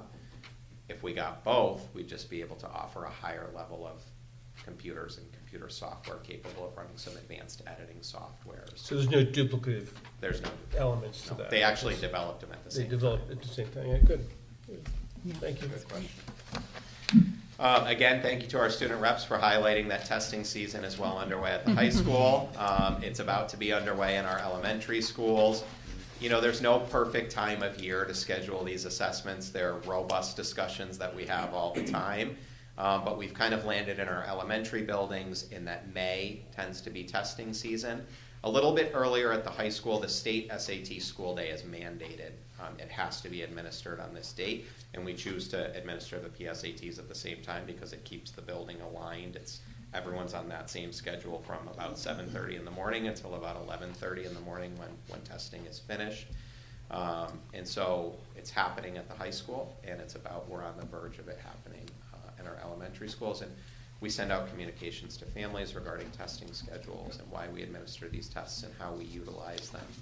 And just a quick note, that on the notion of opting your child out of testing, there is no official state option to opt your child out of testing. If parents reach out and request that their child not be tested, we often oblige that request, but we always have a conversation with the family to understand their concerns and maybe to try to ameliorate their concerns about how we utilize these tests, how we don't, the types of value we place on these tests, which is never at the level of the individual child's grade or academic record or anything of that nature. And then finally, I'll just zoom ahead to operations. We did land 120 new Chromebooks through our last round of connectivity grant funding. Thank you, Stephanie. It was a long haul battle to get through some of the bureaucratic red tape to get these devices. I think we initially requested them over 12 months ago, 16 months ago. And then we ran into model shortages, but we took them in finally. They had, shout out to our IT team. They imaged, processed, set up, licensed those devices within about 4 days for rollout to our 4th grade students. That allowed us to push other devices down into 3rd grade. And so from 3rd grade all the way through 12th grade now, we have devices that are capable of running district softwares and state district testing software, which we did not have previously. The receipt of these 120 new devices helps, but it doesn't absolve the district of the responsibility to continue replenishing Chromebook devices. I know that in the last capital request discussions, we did not receive our request for Chromebook devices. We have a plan. Next year, we will be looking to make Chromebook purchasing a regular and recurring fixed cost within our annual budget, which is a model shift. But it's not going to be that tsunami that we had talked about. We've developed, I think, what's a sustainable replenishment plan that'll be on average about 250 student devices a year and 15% of staff devices per year. So not anything huge, but certainly a shift in how the district attends to our Chromebook responsibilities. Eric, can I ask about why these devices were allocated to the 4th grade? Because my memory of our conversations around Chromebooks is that, you know, you wanted devices for students from 5th to 8th for over their 4-year career, and then from 9th to 12th for their 4-year career, and that devices were meant to kind of roll downhill to the elementary grades. So I'm curious why these ones went to 4th grade as opposed to being allocated to high school or middle school students. Good question. So just to back up, when we get a new device, it carries a 4-year warranty. So the idea is every year to put a new device in the hands of 5th grade students and 9th grade students. The 5th grade student, that will carry them through the end of 8th grade. They come to 9th grade, they receive a new device that will carry them to the end of their senior year. Before 5th grade, our students are receiving pass-down devices. They're out of warranty, but we can manage that number of devices that are out of warranty. And below grade 5, they travel home a little bit less. They're subject to less wear and tear. Certainly at grades 1, 2, and 3, they really don't travel out of our buildings. A little bit in 4. Couple reasons they went to grade 4. Grade 4 devices that they had in their hands, we were surprised that when Google updated their when the state testing platform updated their system in October, the devices that were in the hands of 4th graders were no longer capable of receiving Google OS updates. So they were not able to run state testing software on grade 4 devices. Fortunately, we had loaner devices that we keep in hand that were newer that we gave to grade 4. And grade 4 was operating, grades 3 and 4 combined were operating off of about 70 shared devices.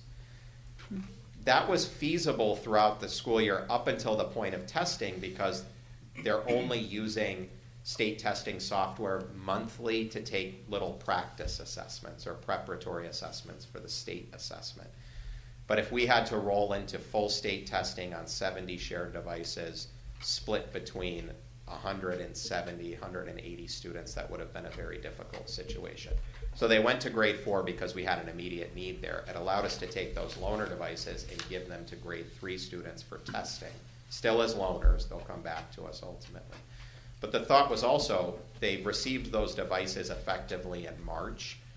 It's not the first day of grade 5, but it's very close. Okay, so these will be their devices. Now, at the end of grade 8, we'll have 3 months where they're out of warranty, but we'll have to live with that little window. It's kind of like a one-time, but we can manage it. But again, moving ahead, the goal is every 5th grader, every 9th grader, every year, a new 4-year warranty device. And we said 15% of staff devices because that gives us about a 6-year turnover rate, and staff generally don't beat up their devices like students. They don't love them as hard as our students love them, we'll say that. That's a nice way of phrasing it. Thank you for that. Yeah. That's my report for tonight. Happy to answer any additional questions. All right. Thank you, Eric. Thank you. Thank you. All right, that takes us to new business, and we have quite a few things to move through here. But we're going to start with item A, which is the healthy food certification. And this is something we are required to do annually. Yep, so Remind this us is about part this of our process. National School Lunch Program, which our students receive the free and reduced price meals through, very important to us. This is, you have to make the motion, and then the two considerations, which just affirm our commitment to that program, and that we're gonna only be serving the healthy food items that are governed by the agricultural department. So we do this every year. We do need those read and approved, and then we can submit our application and continue with that program. So I'll make a motion to recommend to the full board that the Portland School District approve the following considerations as outlined in the SBE Operational Memorandum, February 27th, 2024, requiring each local Board of Education or governing authority for all Connecticut public school districts participating in the National School Lunch Program, NSLP, to take action annually to certify whether all food items sold to students separately from reimbursable meals will or will not meet the Connecticut Nutritional Standards, CNS. Consideration 1, healthy food option pursuant to CGS Section 10-215F. The Portland Board of Education certifies that all food items offered for sale to students in the schools under its jurisdiction and not exempted from the Connecticut Nutritional Standards published by the Connecticut State Department of Education will comply with the Connecticut Nutrition Standards during the period of July the 1st, 2024 through June 30th, 2025. This certification shall include all food offered for sale to students separately from reimbursable meals at all times and from all sources, including but not limited to school stores, vending machines, school cafeterias, culinary programs, and any fundraising activities on school premises sponsored by the school or non-school organization or group. Thank you, Meg. That was moved by Meg. Is there a second? I'll second it. Thank you, Tim. Is there any discussion? All in favor? Aye. Any abstentions? Any opposed? No. Motion passes. And the consideration number 2 is that combined food and beverage exemption, of the combined food and beverage exemptions. The Portland Board of Education will allow the sale to students of food items that do not meet the Connecticut nutritional standards, provided that the following conditions are met. 1, the sale is in connection with an event occurring at the end of the regular school day or on a weekend. 2, the sale is at the location of the event. And 3, the food items are not sold from a vending machine or school store. An event is an occurrence that involves more than just a regularly scheduled practice, meeting, or extracurricular activity. For example, soccer games, school plays, and interscholastic debates are events, but not soccer practices, play rehearsals, or debate team meetings are not. The regular school day is the period from midnight before to 30 minutes after the end of each day of the official school day. Location means where the event is being held and must be held in the same place as the food sales. Thank you, Meg. Is there a second? I'll second. Thank you, Tim. Is there any discussion? All in favor? Aye. Any abstentions? Any opposed? All right, motion passes unanimously. Thank you. Tricia, do you want this? I think Tricia's got copies. All right, thanks for taking care of that piece of business. The next item is dealing with the Gildersleeve grants, and there are 4 of them this year. Do you want to walk us through each of them? Sure, some exciting grant opportunities. Can't say how much we appreciate everything that Gildersleeve provides for us, which every year is just tremendous. Yes. So first one, as you know, we have a new track. We haven't had any track meets in 7 years, so we haven't needed any equipment for the track.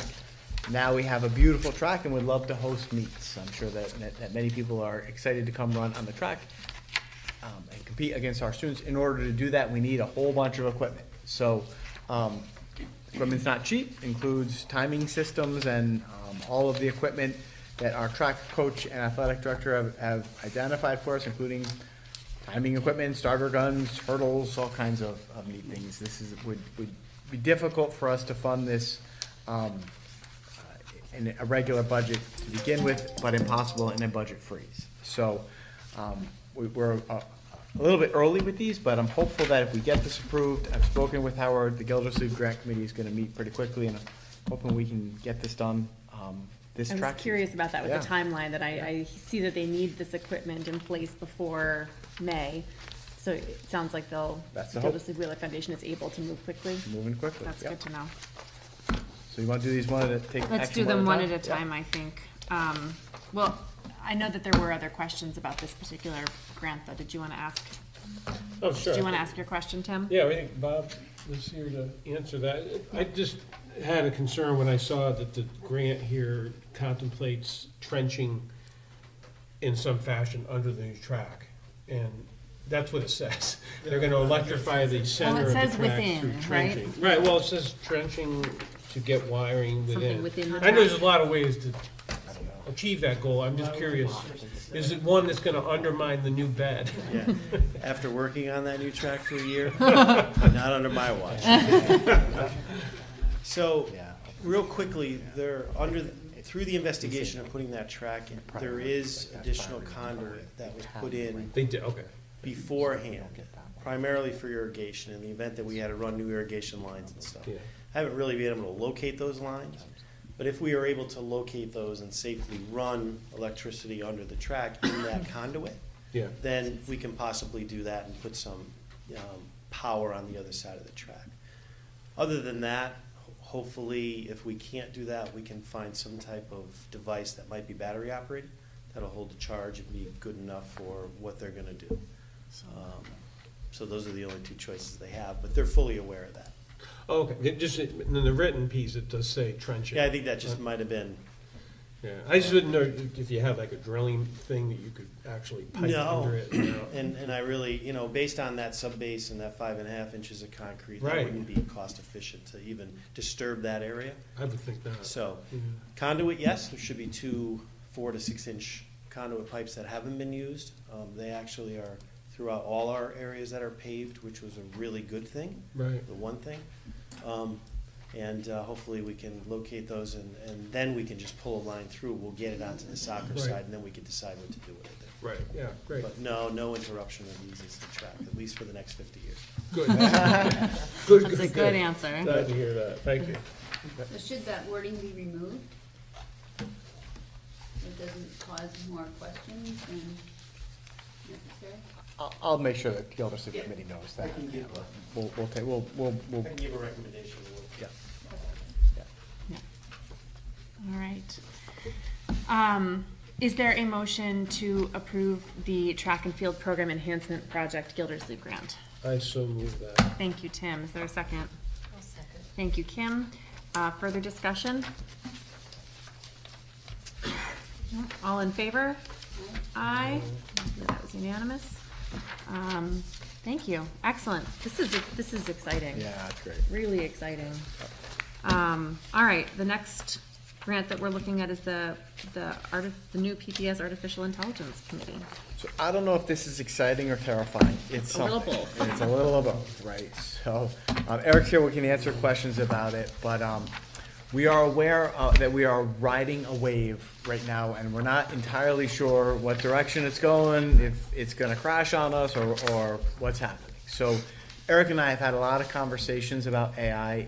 It is just unbelievable how fast it's moving, how fast it's evolving, and how our students are using it and how we're using it is something we really need to do our best to get our arms wrapped around in this very uncertain environment. So Eric and I are committed to starting this year, and certainly you can expect it will be a board goal next year, to form an AI steering committee for the district. We need to get our best and brightest minds around the table, talking about what it is, what this potential monstrosity is that's coming at us with Magic School AI and Chat GPT, and every day it is something new and seems like sorcery in many respects. I don't know quite how to describe it. Our thought was that we would ask AI to give us some seed money, right, to You could ask the Gildersleeve grant. yeah, excuse me. Yeah, The Gildersleeve Foundation. Yeah, I might say no, right? You could ask AI, but I'm sure it's going to take over the Gildersleeve Committee someday. Who knows, right? But ask the Gildersleeve Committee to give us some seed money that we could use for training of individuals on this committee and to purchase some of the supplies and software that we could start using in meaningful ways, right? So Eric and I talked, we thought it would be great to both have this committee and a budget. that we could use with this committee, understanding that, yeah, this is happening so fast, we don't know what new training is gonna be out there. We don't know what new softwares and plugins and apps and .ai things are gonna be out there, but it would be wonderful to get this group together, start training them, and have some fuel, some funding and resources behind the work that Eric and I have in front of us to understand the unbelievable changes that we're on the cusp of. And Eric is here to answer any questions about this. Yeah, I kind of like, I mean, it's a watershed moment. You know, I'm sure humanity has had like the invention of electricity, radio, television, Yeah. the internet. There's that funny commercial of Katie Couric and Brian Gumbel back in 1990. You know, what is this internet thing?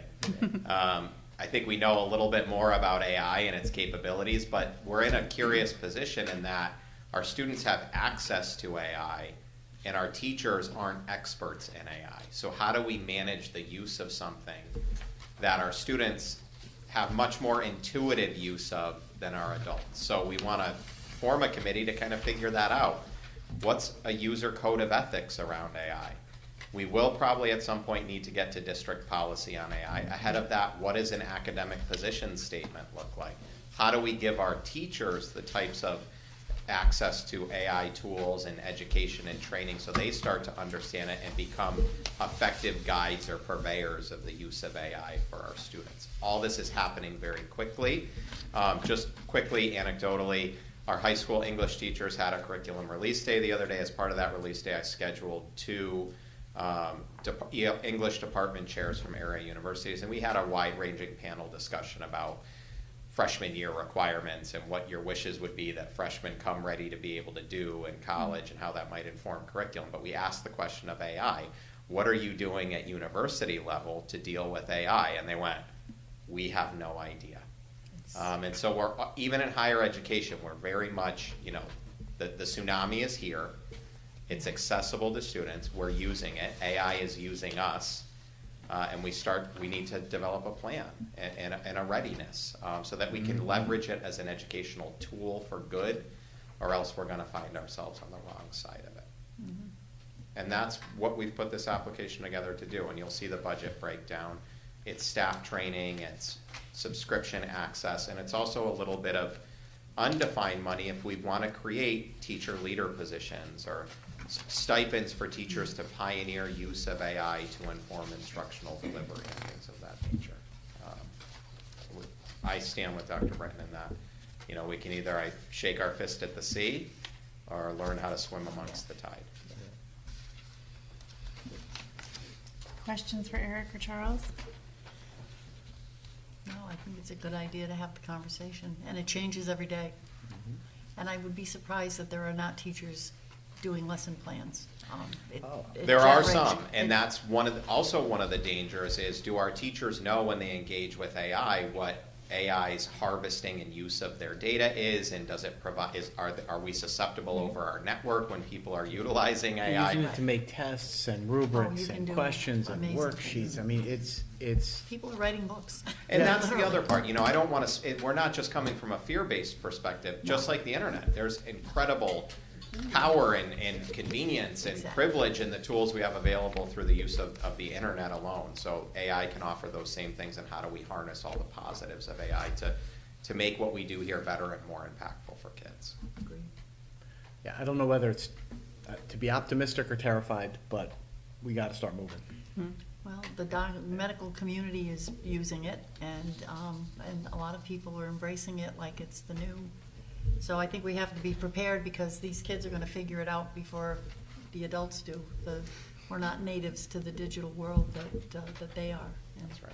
And we have, I will tell you, especially at the secondary level, I am asked at least 3 or 4 times a week, what are we doing about AI and how can I be a part of helping the district figure it out? So we have people interested, especially by our high school teachers, because it has real repercussions on traditional writing prompts, traditional assessments. You know, if you're asked to write the Romeo and Juliet essay that's traditionally written, AI will now do that for you. This is like Cliff's Notes on super steroids. So our teachers are wanting to know, how do I need to adjust my instruction, not to make it AI proof, but if students are going to engage with AI, it's in a way that's ethical, that's honest. And our teachers need to experiment and play around with these tools to figure it out. They need to have a user's background as well.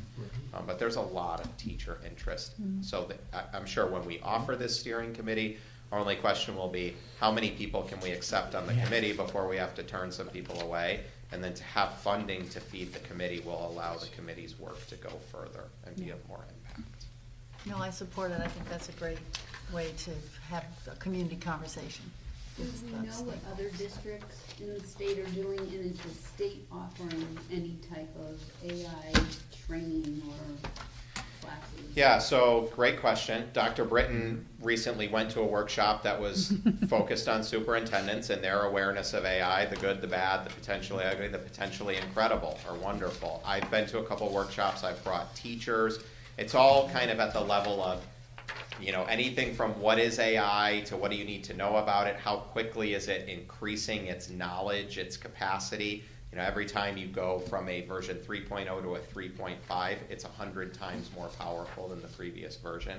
It's increasing exponentially. And then some introductory exposure to what we might call like value add tools for educators. The one district that has gotten the most out in front of us that I've heard about is Trumbull Public Schools, and this was their model. They put together a steering committee focused on professional learning, focused on developing a position statement and a code of ethics that could guide future use. And they even said, like, they attempted policy, and they said, we had a really hard time writing policy because you're writing policy for an unknown. They wrote a very simple policy that said something like artificial intelligence should be used to enhance, not replace learning.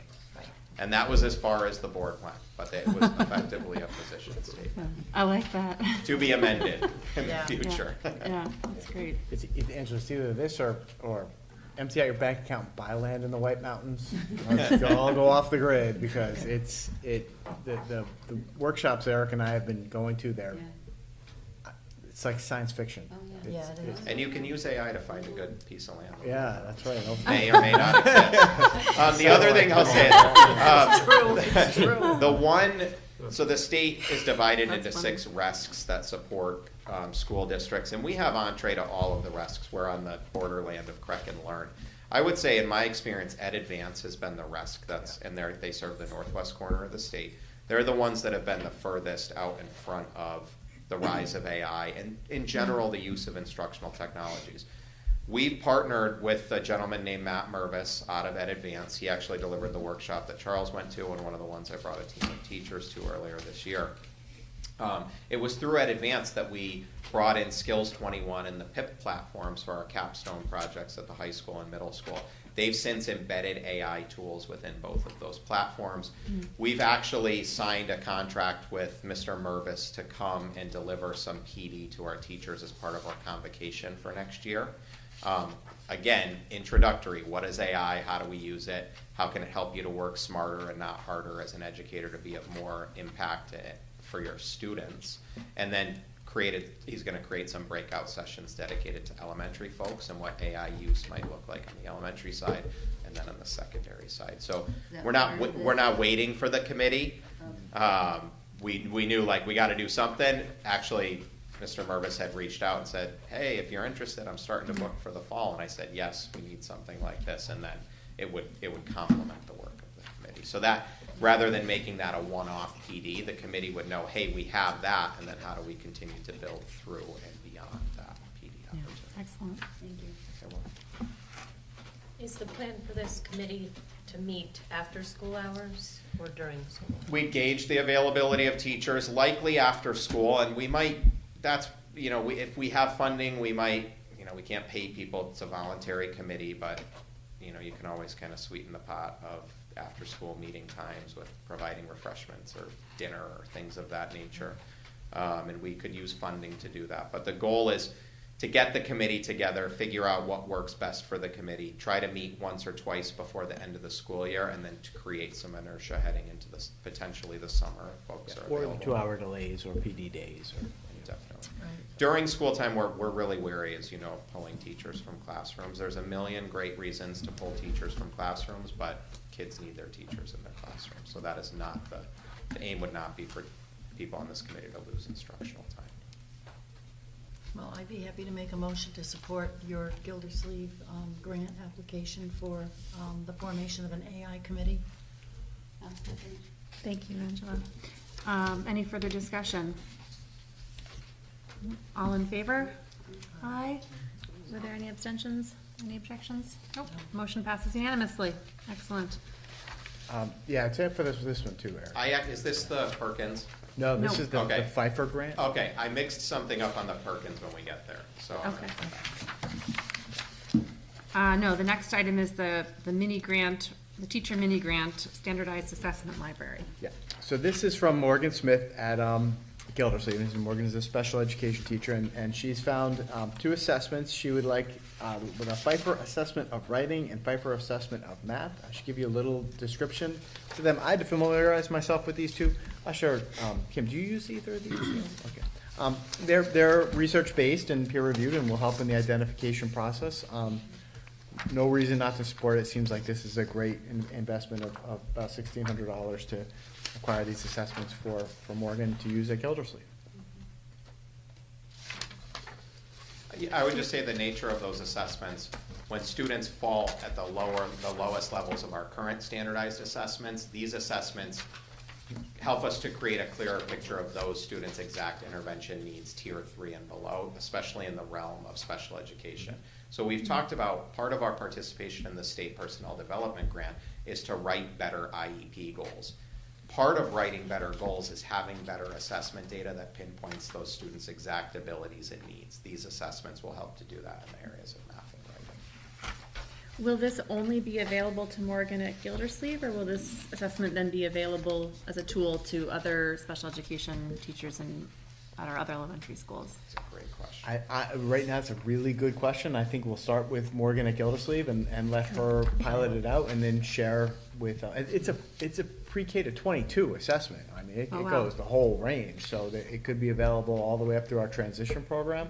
I don't know the exact answer to that, but Okay. let's start with Morgan at Gildersleeve, and if she starts to, rave about it and says that she's great application district-wide, that's what we'll do. Great. And that's the intent, is to get us funding oftentimes to pilot something, and then if it takes hold, then we can build it into the LEA budget. English speakers only, ESL?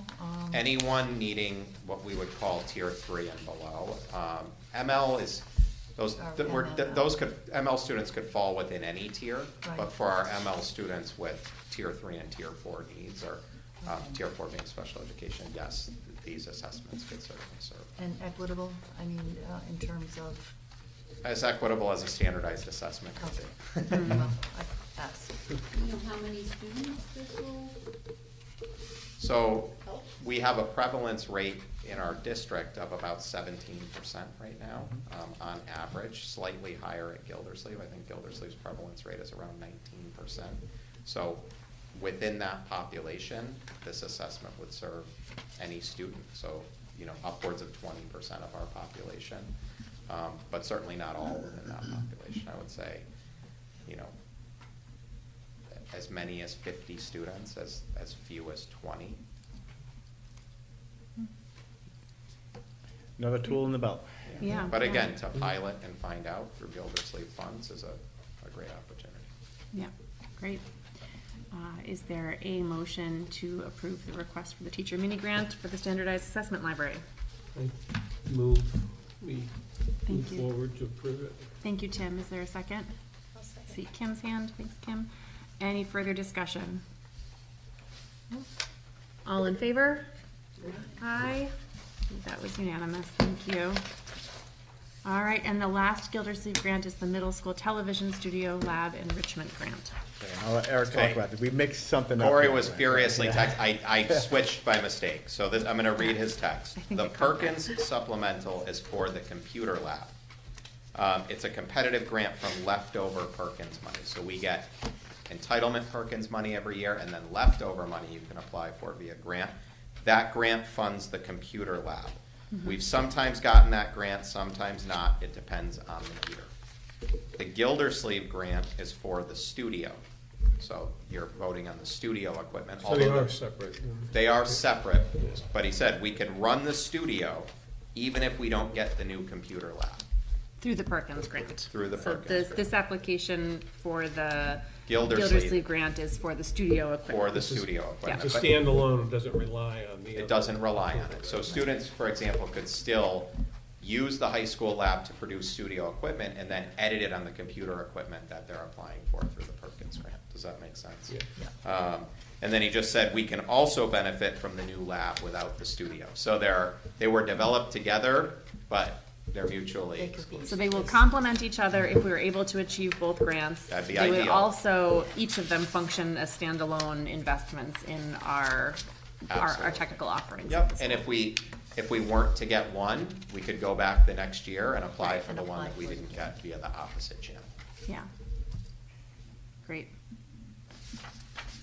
Sorry for. How are these mix-up. numbers around, how did they come up with 45,000 for construction? So they gather quotes, they talk to Bob about installation costs, everything from mounting to brackets. They have to submit with their grant applications a full budget, including item specs. Yeah. I have a question, I don't know, Charles, maybe you could answer this. I don't know if I ever noticed this before, or we've never addressed this before, but item 3 on here is where the Board of Ed is supposed to rank these from best to worst. I don't recall us doing that in the past. It's page 1 on the bottom of the page. Yeah, they're ranked on your agenda.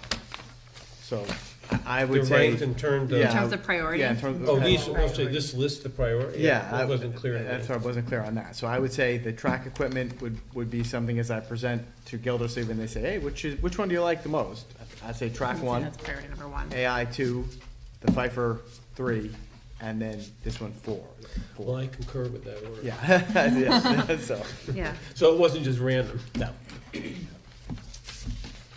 All right, I had a quick question about the timeline on this.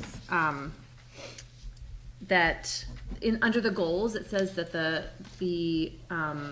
by the start of the 2025-26 school year, the announcements would take place in the location, but then under the time frame, it says that they would hope to be able to begin use and operation at the start of the 2024-25 school year.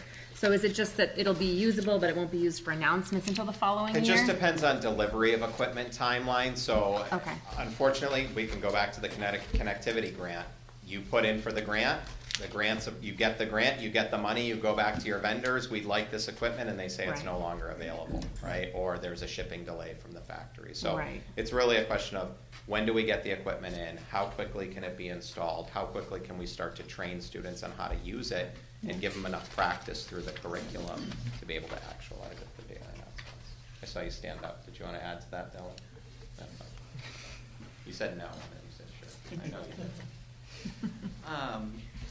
Regardless of when the equipment comes in, the middle school will still be welcome in the high school studio, and they'd be able to transition mid-year if that was their choice, wait until everything's in, really whatever works for the middle school. But the high school staff, my kids, they're happy to support in any way.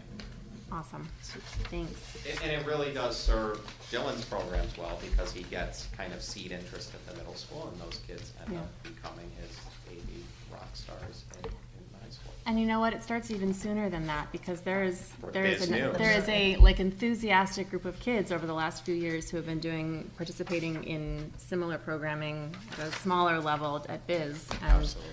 this year those kids had a field trip to visit the high school studio, and there was so much excitement and enthusiasm about what they can do as they get older, what they'll have access to when they come to the middle school and high school. So in my mind, this fits in really beautifully with these resources that we already are offering our students. We have Mr. Hirschman online available also, if you need them. Thank you. Are there any further questions? No? If not, is there a motion to approve the Gildersleeve grant for the middle school television studio lab enrichment? Moved. Thanks, Meg. Is there a second? I'll second it. Oh, thanks, Dave. Any further discussion? Nope. All in favor? Aye. Any abstentions? Any opposed? Motion passes unanimously. Thank you to everybody who was involved in putting together these grant requests. And thank you to the Gildersleeve Wheeler Foundation and the folks who make these things possible for our students. All right, let's move to item C, which is the approval of the State Personnel Development Grant. So Eric mentioned that in his report. This is a exciting opportunity to tap into some funding to help our students with narrowing the achievement gap between our special needs students and our non-special needs students in the area of mathematics. It's great. Thank you, Eric, for finding this and bringing this to us. Help supplement. Eric is amazing at finding grants. This is a really exciting opportunity. This looks like it's going to be just for stipends and payment for the coaches to get the training and participate in summer training. The $32,000, it's relatively loose end money. It's meant to help defray related coverage costs, and I previously presented to the board. They don't anticipate our involved teachers missing more than a half day. Okay. It does not include the stipends that our participating teachers are paid to go to the Summer Institute. It's $32,000 on top of that. Okay. But he said it's any money can be utilized by the district in support of the initiatives of the grant. So improved research-based math instruction is a pretty broad umbrella. Sure is. Yeah. We would certainly use the money to offset sub-costs primarily, but any additional leftover funding we would use to strengthen math instruction. Okay. Can it be used for program materials as It well? can. Okay. And are we committed as a board to future funding for some of the activities?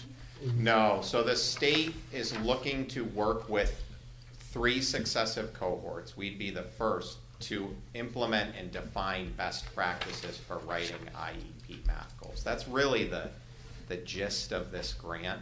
Right. We're participating as a cohort for the district to develop and implement strategies. Those strategies don't carry the need for additional funding long term. This is just kind of, we're changing, it'd be an opportunity to change the way we do things, and really with the idea of increased collaboration between special education and regular education teachers. But we're not, while they're calling these individuals we've named in the district coaches, we're Right. not married to the idea of like hiring them as full-time coaches in the long run. They're just operating under the auspice of this grant as a coach, meaning they're being trained on things that they'll train others on. Right. Is that, So is that- developing So it training makes the sense, it's gonna trainer, bring basically. everybody up to a higher level of ability for IEPs and writing those goals that are actionable and Exactly. measurable. It's an incredible opportunity. The fact Yeah, that no, it it comes looks with great. funding is like a bow on top. Yeah. Right. But even if there was no funding other than little teacher stipend, I'd say like, yes, let's do this. The fact that it comes with money to help offset sub costs and potentially be able to be utilized for anything else in the realm of mathematics makes it even more of a win. And no long term. They've said like this doesn't put you on the hook for anything long term. Right, good.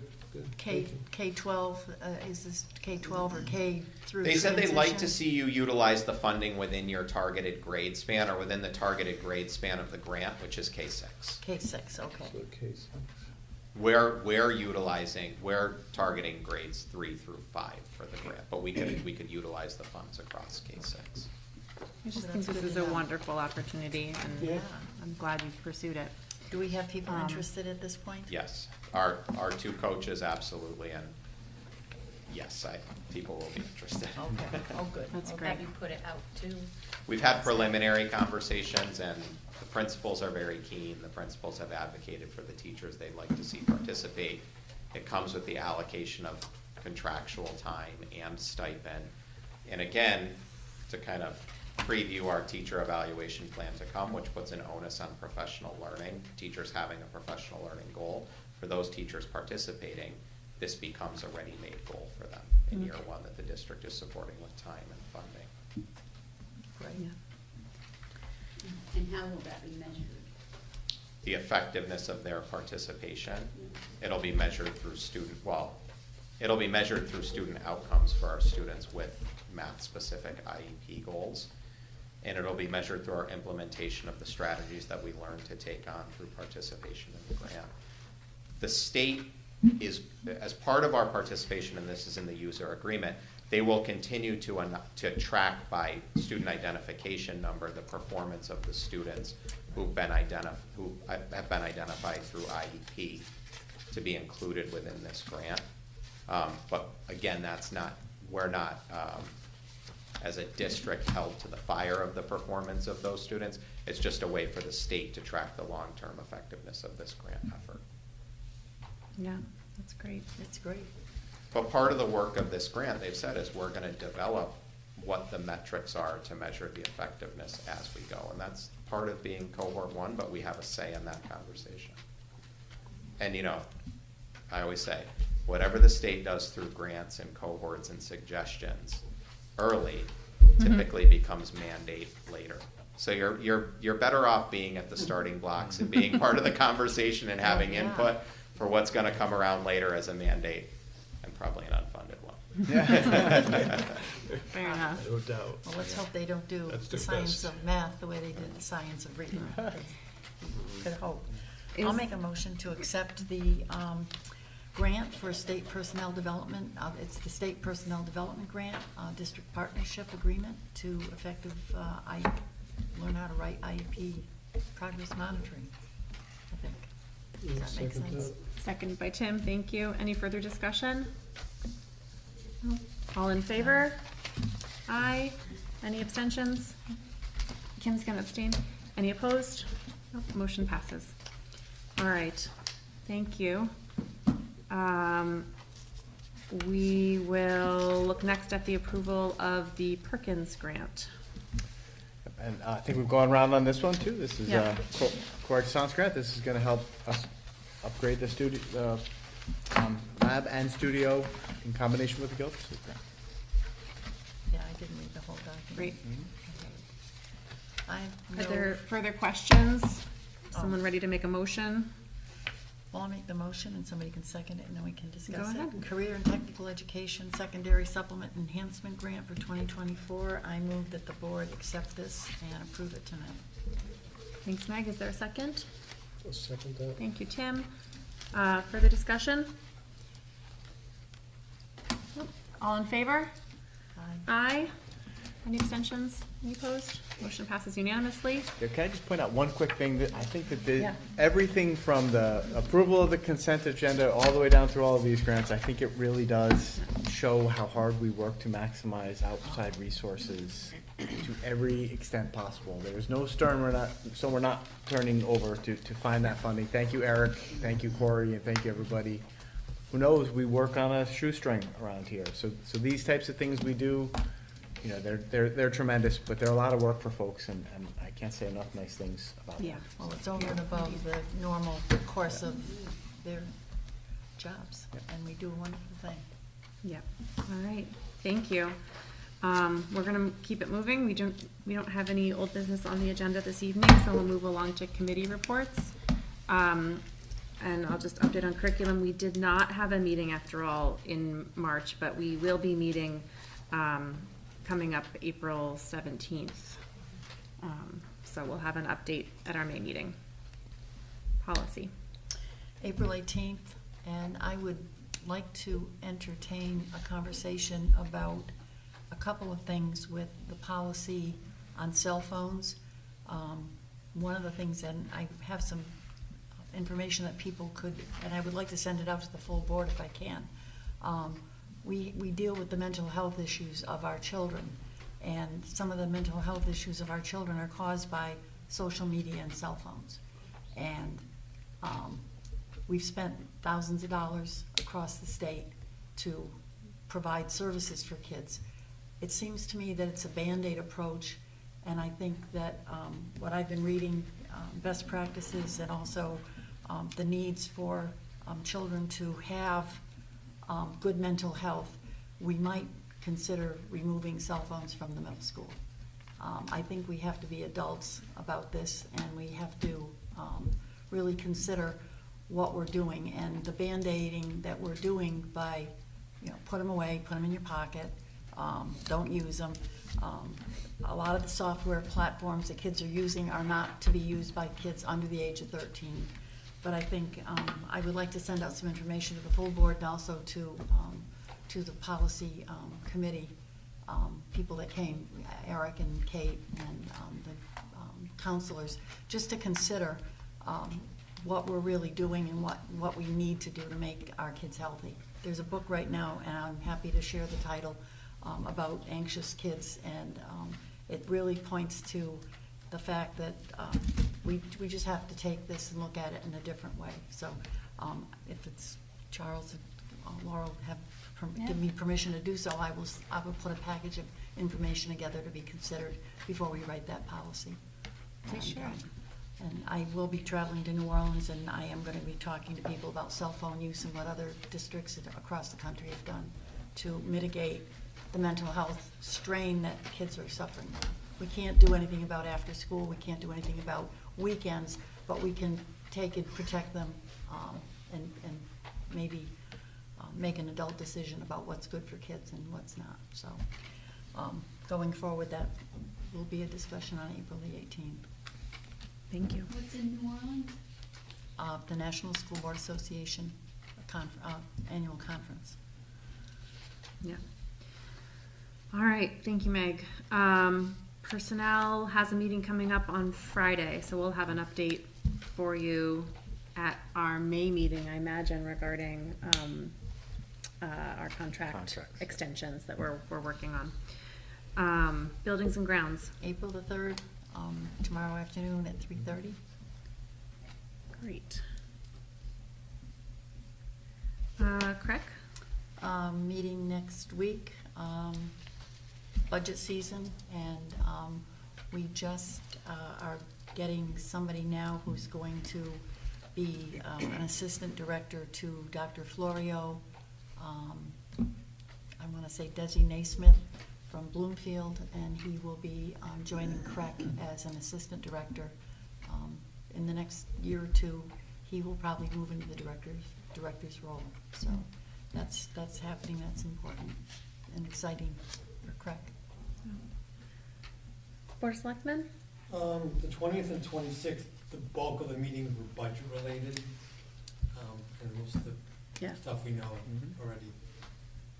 Well, I don't know if everyone was tuned in. Do you want about their deliberations?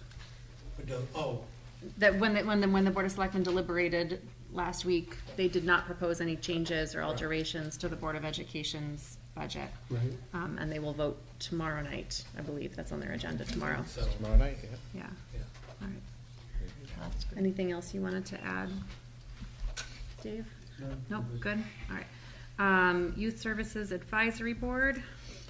They next meet on the 16th, April 6th. But they had a meeting, and, I was in a conversation with one of the members, and they were telling me about planning for an event coming up. They're jointly planning with, I can't remember what group, but they have an event coming up. Are they doing the Stonewall speakers? Is that the event? No, it wasn't the one. It's another, but anyway, I apologize. That's all right. Yeah. I think we'll can share in May. In the fall? Is that what it was? They were. Yeah, in October, Michelle Donahue was. Oh, they were talking about the race, the road race. Right. Right. They're making it more of an event like an Oktoberfest, Right. Yeah. trying to make it a bigger event. Yeah, that was the only planning I Yeah. I'd heard about was the October road race and making it into a much bigger event. Thanks. Equity and Inclusion Coalition. I think you all meet later this month, right? The 8th. The is the next meeting. Okay. And Land and Building Usage Committee. Did you have any updates, Dave?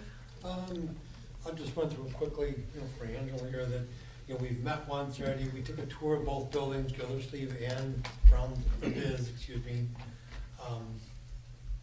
with the whole committee. There's a lot of professionals on there. People are in planning and building and things like that. We met, and we're off and running with not only a bunch of ideas that we need to vet, we also agreed we need to bring in a commercial real estate agent, a professional developers, more than one.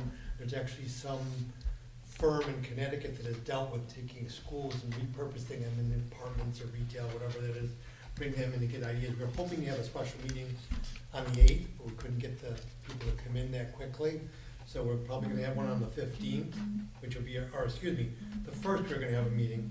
We'll probably have one on the 8th, which is a special meeting, and our normal one's on the 15th. Of April or Of April. Of April. Because we're trying to get as much done quickly because of time constraints with this whole process of getting it through there, so. Got a lot of good ideas, you know, from the committee about different avenues we could go down. Now we're just trying to get some information with the realization that we're not gonna make any concrete. Nobody can say, yeah, I'll buy that land for you now, till we, 3 years from now, till we actually get through the process. Right. Can I just ask a question? Sure. Have you guys looked at any of the previous biz reports? Because there's been at least 2 other studies where they've looked at brownstone and what might be other uses for it. We didn't, to be honest with you. I think there was one in 2010, I saw that years ago when I was looking at the control Right. problem, but I don't know if they investigated alternate uses.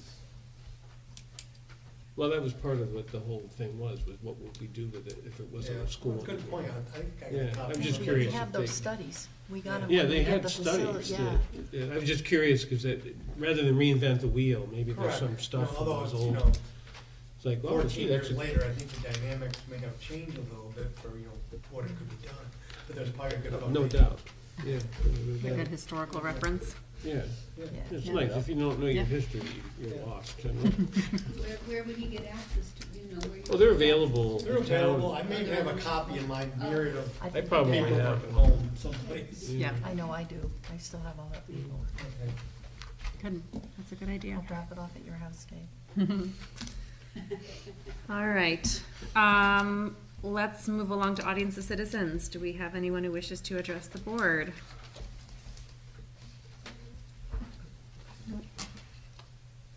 I thought Dylan was going to speak.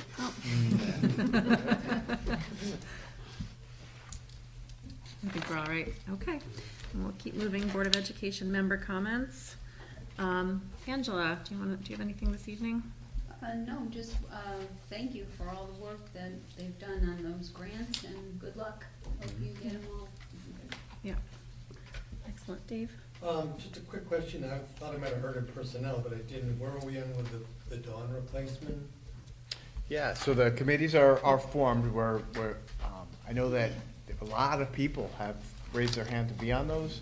You should be hearing from committee chairs shortly. I have one. We got an to email follow up today. on. You- I did?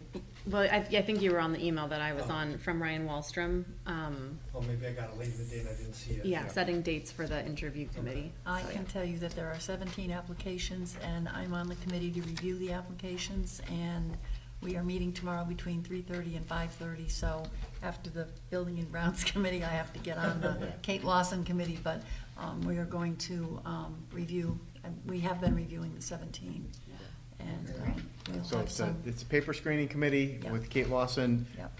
Goes over to the interview committee chaired by Ryan Wallstrom, and then that ends up on the performance task committee chaired by Eric. So you should be hearing from the chairs of those committee about dates and times, and We're moving things right along. process is gonna Yeah, move. good Yep. question. Hopefully, we can get 5 people tomorrow to pass on to the next committee. Yeah. That's the goal. Did you have anything else, Dave? No. Good? All right. Tim? I'm just kind of processing because Kate had reached out to me today about the paperwork and the interview, and it looks like you already have 2 people on, 2 board members on interview. Are you going to have a third person on interview? Let me get back to you on that. I have to talk to Kate. I saw that email right before I came in here. Well, no, I know, yeah. Yeah, we'll get back to you. Yeah, that's fine. Yep. Yeah, so that would be it. It's, Okay. Kim? I'm very appreciative of all the hard work on these grants. And I do know we're working on a shoestring in this district. I know they've been asking for paper donations at the schools because it's that tight. So I would just like to say, gonna do my tiny little part and say I don't need a board paper packet for board meetings from here forward. Save a little bit of paper. That's a good idea. Yeah, thank you for all the good work. I think the district is in really good shape considering what we're facing for a deficit, which is concerning. The grants certainly you guys find them, and I think that's a fabulous thing. It enhances our district in so many ways. I would just say every single one of us needs to be a voice for that excess cost that we are not getting. If you are intending to contact the legislators that we have in our district, Norm Needleman and Christy Carpino, ask them to vote in favor of reinstating that money. But every single one of us can be an advocate for that, for the education for public schools, and we should. And I'm headed to New Orleans for a conference, a convention, and I hear it across the country, New England in particular. You know, we're all struggling with the high cost of students who need extra help, and every student deserves to get anything they need to be successful in school. You know, sometimes people pick on the special needs kids and say, you know, why aren't my gifted and talented kids getting things? But everybody gets what they need in a public school setting, and special needs kids as well. So I feel very strongly about that. And that's it. All right. I wanted to say big congratulations to the cast and crew and orchestra and everybody involved with the production of Matilda. It was magical. It was so much fun. Really, like, blows my mind what our students and staff are able to produce. We're a pretty small school, and there's so much talent and enthusiasm and magic that happens. It's just really beautiful. There's because we don't have another meeting for another month, there are a couple of fun events coming up. I believe the choral extravaganza is on April 24th. It's a Wednesday. And on the 25th is the band extravaganza. And that same day, on Thursday the 25th, is the Portland Public School Celebration of the Arts at 4 o'clock here at in the middle school lobby. And those are just such fun celebrations of our students. So I wanted to throw those dates out in case you want to save the date. What was the celebration of the arts? It's the 25th. I think it's Thursday the 25th at 4 o'clock in the middle school entryway. And and the they one have, on the 24th is what? I think the 24th is the choral extravaganza. And what time is that one? I believe it's at 7, but we should double check that. My kiddos in the band extravaganza the next day. At the middle school as well? At the high school in the gym. And it's a pretty special event. You get, oh, yes. I can't read that. Sorry, Eric. Here's the flyer. Oh, and tomorrow is Paraprofessional Appreciation Day. So wonderful. Thanks for telling me that. I didn't know that. But much gratitude and appreciation to our phenomenal paraeducators in this district. Yeah, thank you. All right. If there is nothing else this evening, we have no executive session. So I will ask for a motion to adjourn. So moved. Thanks, Meg. Is there a second? Thank you, Kim. All in favor? Aye. Aye. Everybody have a wonderful evening. Sure. Oh, no. How do you guys get into Florida? Oh, God.